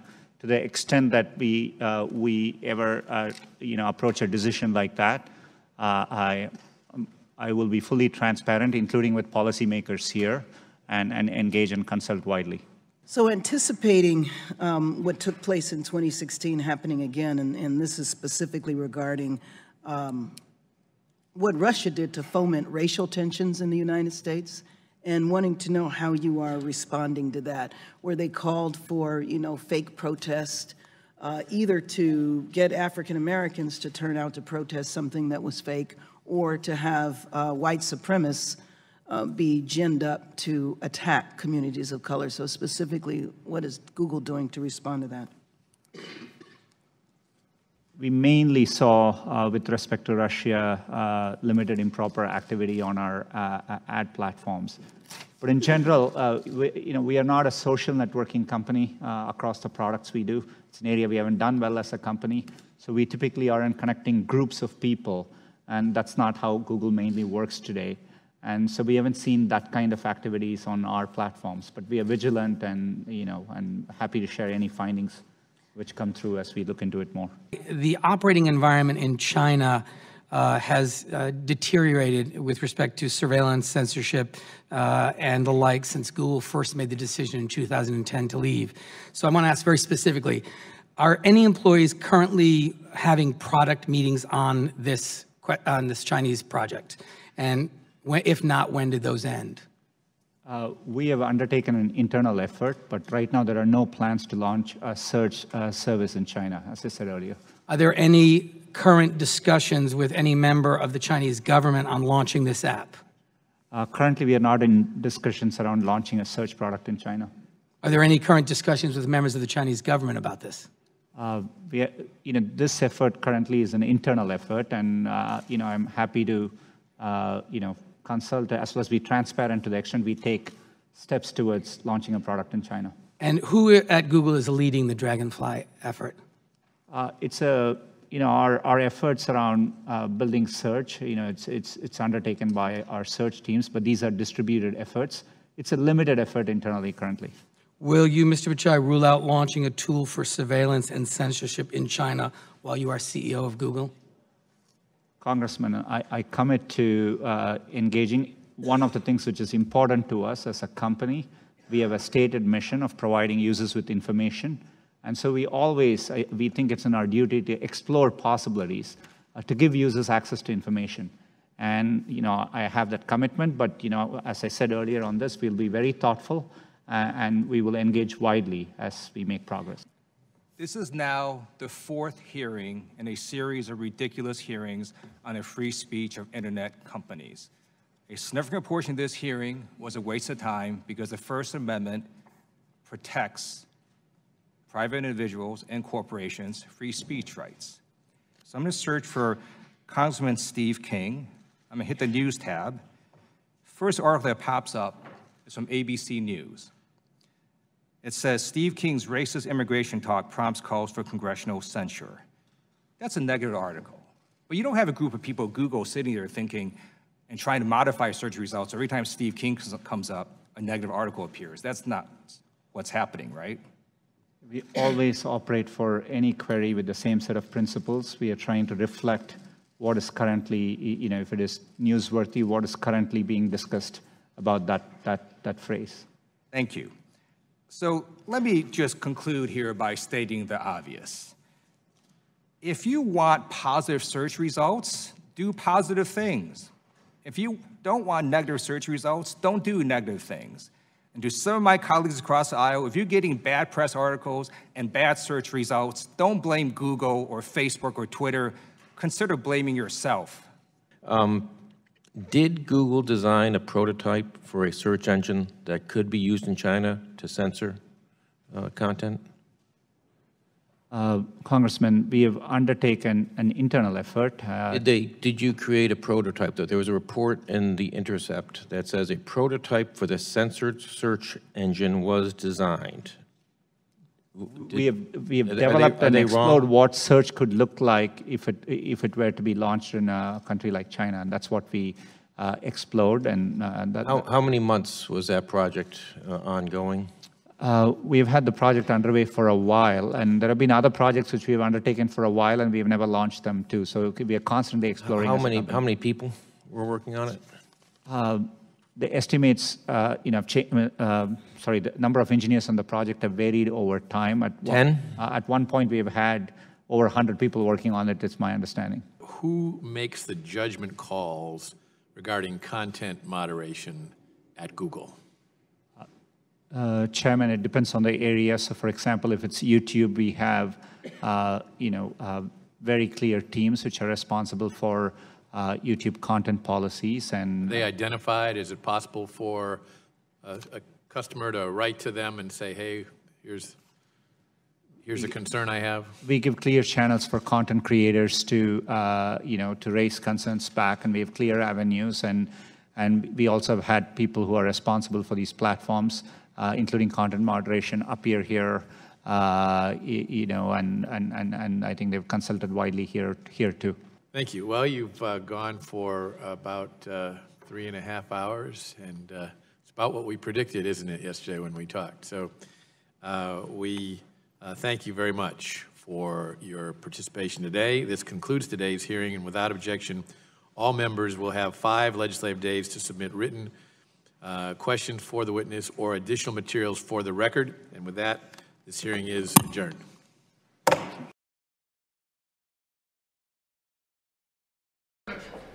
Sundar is arresting dissidents in China. Apple's working with China to suppress their people. Sundar, you're engaged in treason. You've had Google executives lie to Congress that you're not censoring conservatives. Sundar, you will not silence the people. There's Sundar Pichai right there. Your censorship will not work anymore, Sundar. We're aware of your activities, trying to muzzle the American people and gaming your search results. Google is evil. Google is evil. Google is evil. Google is evil. Google is evil. Google is evil. Google is evil. Google is evil. Google is evil. Google is evil. Google is evil. Google is evil. Google is evil. Sundar, do you think it's morally ethical to be allowing a search engine for Google? Google is evil. Google is evil. Google is evil. Google is evil. Google is evil. Sundar, why did you guys not let people know sooner about the data breach, which exposed 52 million Americans' information to hacking, to vulnerabilities? Why did you not let us know about the bug, the Google bug?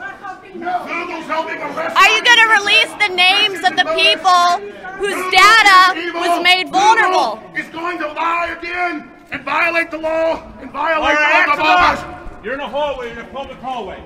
You can be arrested. That's enough. You're making too much noise. So Google's not evil, though, officer? I'm not saying that. Just control yourself. Okay. Get under control now. I'm under control, officer. Thank you. He's taken my free speech away and lied about me, so I needed to stand up to him. I'm not worried about that right I know they're going to talk about me in this. Yes, sir, I understand. They're going to talk about me in this committee. I will be talked about.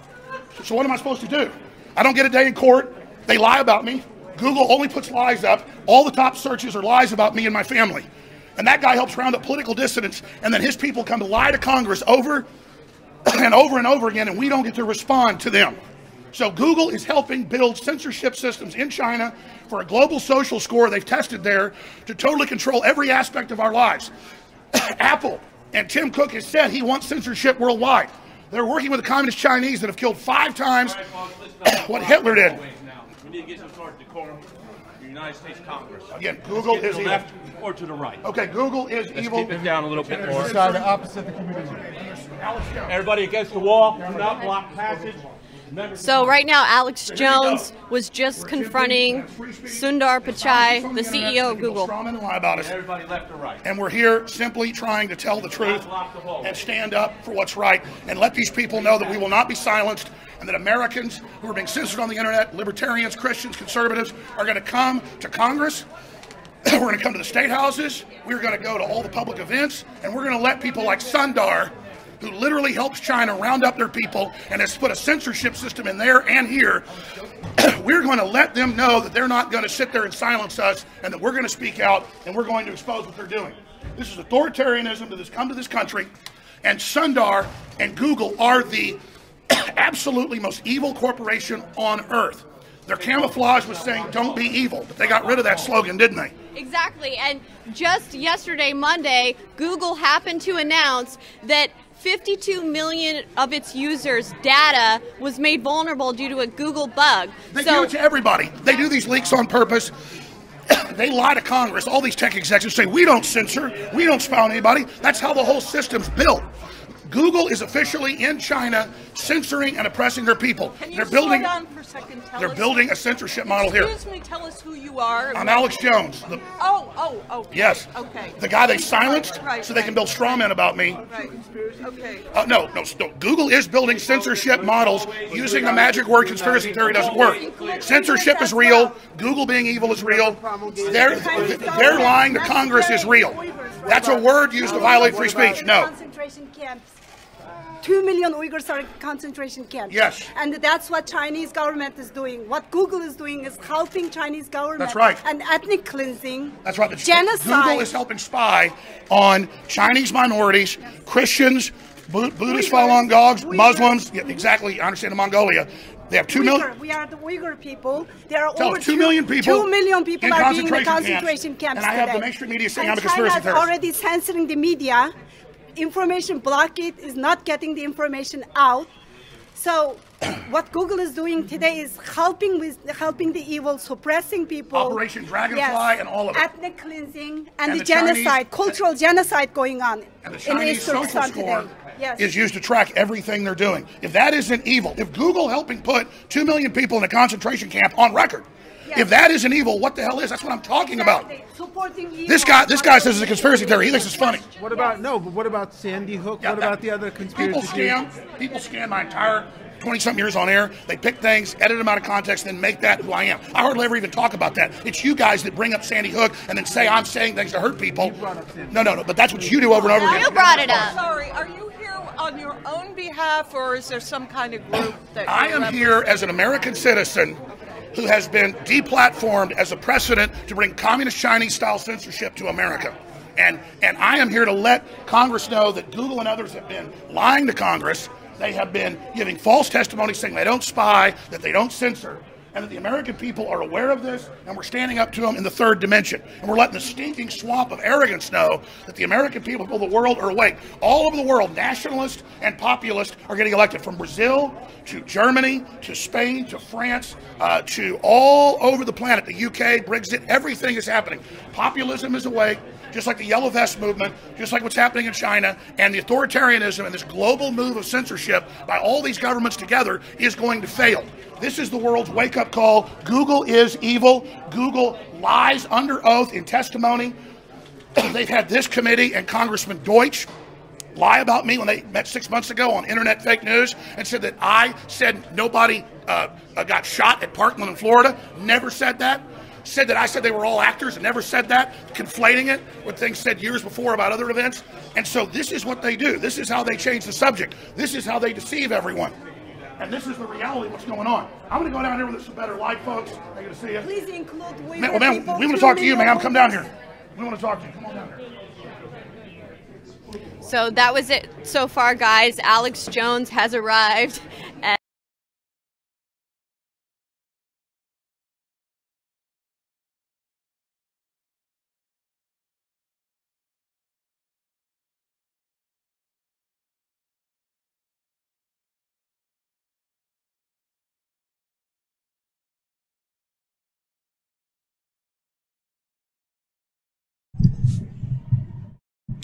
YouTube, under pressure for problem content, takes down 58 million videos in quarter.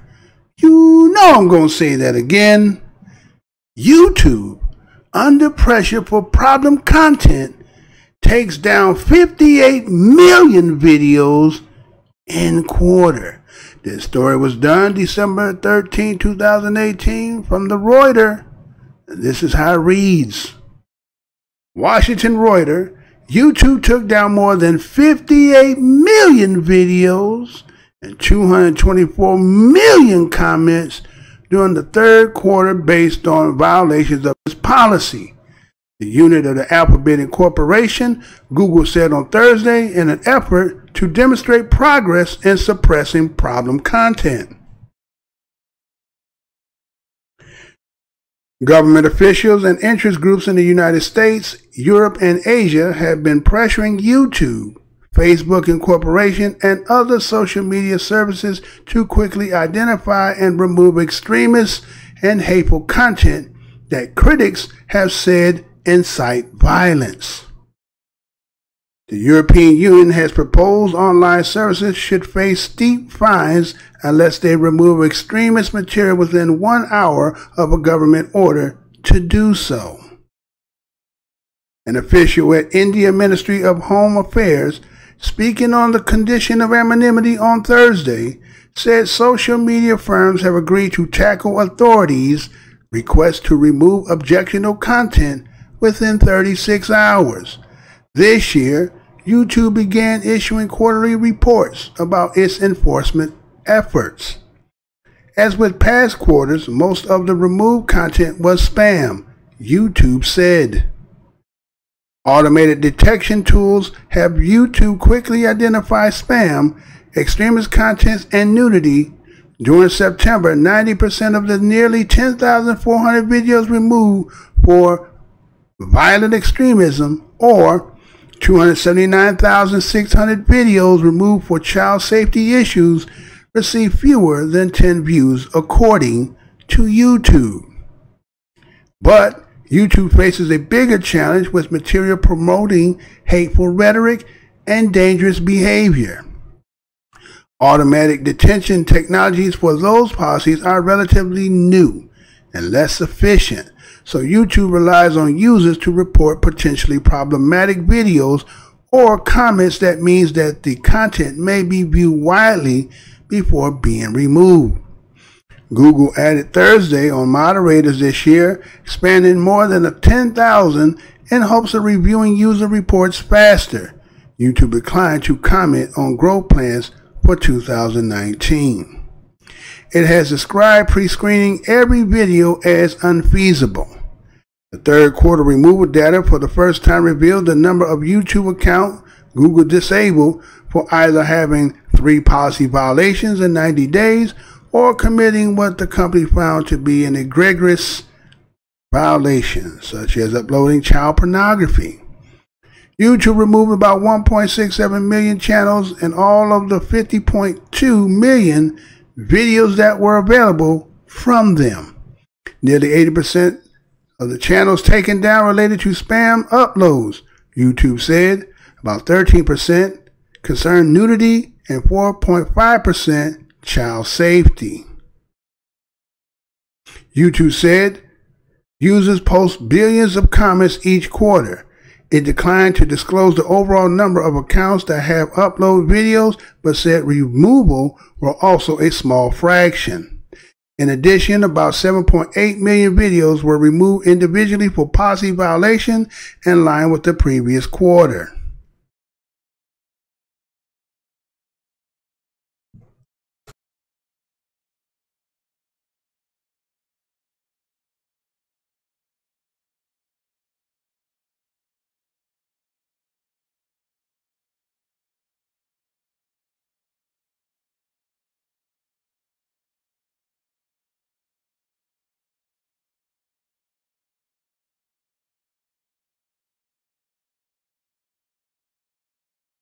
Portions of the following program may be unsuitable for younger or more sensitive viewers.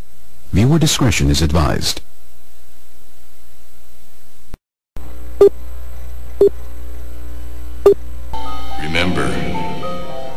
enemy has only images and illusions, behind which he hides his true motives. Destroy the image, and you will break the enemy. I'm here to tell you tonight that the businessmen, the mayor of this city, the police commissioner of this city, and everybody in the white power structure of this city must take a responsibility for everything. Can you feel it? Can you feel it? Luther and I, and everyone in this arena tonight, are unified by the same great American values. We're proud of our country.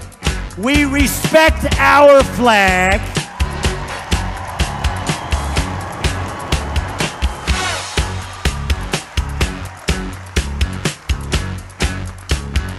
Wouldn't you love to see one of these NFL owners, when somebody disrespects our flag, to say, get that son of off the field right now, out, he's fired. He's fired! Race is when you use your power and influence to subject people into inferiority. Utterances can't be racist. Look around you, man. They own this shit. They own this couch you sitting on, them shoes you got on your feet, this building, this school, this country, you. We're behind enemy lines, dog. So you must first of all remember that this system was not originally designed with black people in mind. Right on, right on. And it definitely was not prepared for black people to, in the end, begin to demand their rights and an equal share in this country which they've died for. Right on. Hey, and we definitely are not going back to Africa. In the church, we used to sing the song, "Good news, the chariot is coming."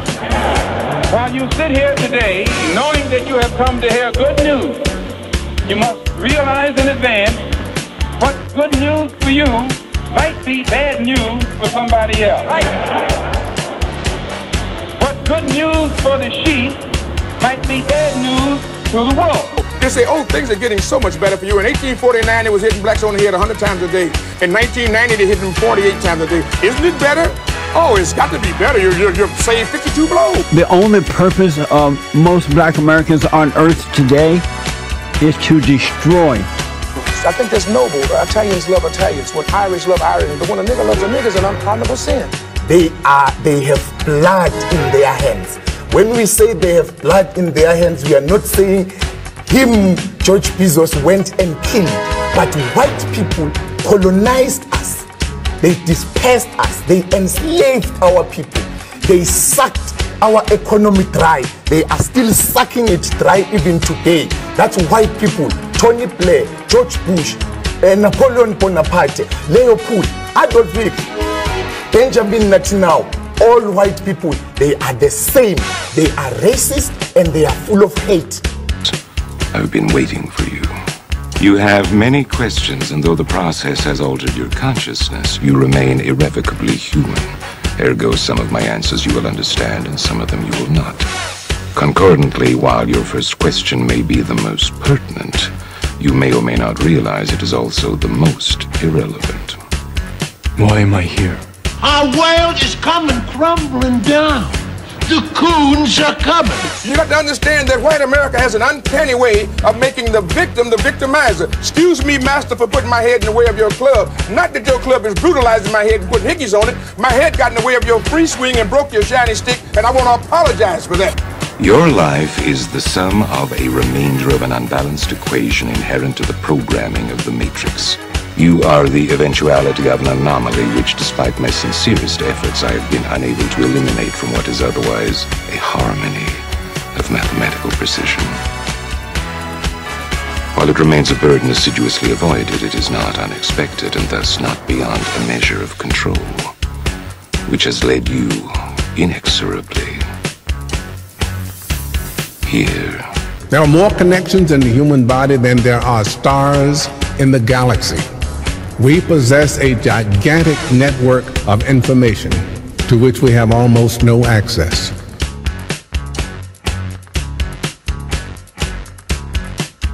Matrix is older than you know. I prefer counting from the emergence of one integral anomaly to the emergence of the next, in which case this is the 6th version. 5 ones before me. 3, 4. There are only 2 possible explanations. There were 5 ones before me. Either no one told me, or no one knows. Precisely. As you are undoubtedly gathering, the anomaly is systemic, creating fluctuations in even the most simplistic equations. Control me! I'm gonna smash you to bits! You can't make me do anything like Chris! Choice. The problem is choice. Let us remember that we are not brutalized because we're Baptists. We're not brutalized because we're Methodists. We're not brutalized because we're Muslims. We're not brutalized because we're Catholics. We're brutalized because we are black people in America. Because white people made him to be what he is. They made him to look evil, because that's their role, to make all of us black people to look evil and to hate ourselves. I can't hate. You're a nigga till you die. If you're a poor nigga, you're a poor nigga. If you're a rich nigga, you're a rich nigga. But you never stop being a nigga, and if you get to be educated, you're just an educated nigga. I'm told every day I'm on air that I'm racist because I call out racism. That is maddening to me, and I'm crying about it because it's crazy. So the Honorable Elijah Muhammad is teaching you and I and trying to tell the white man to get this powder keg out of his house. Let the black man separate from his house. Let the black man have his own house.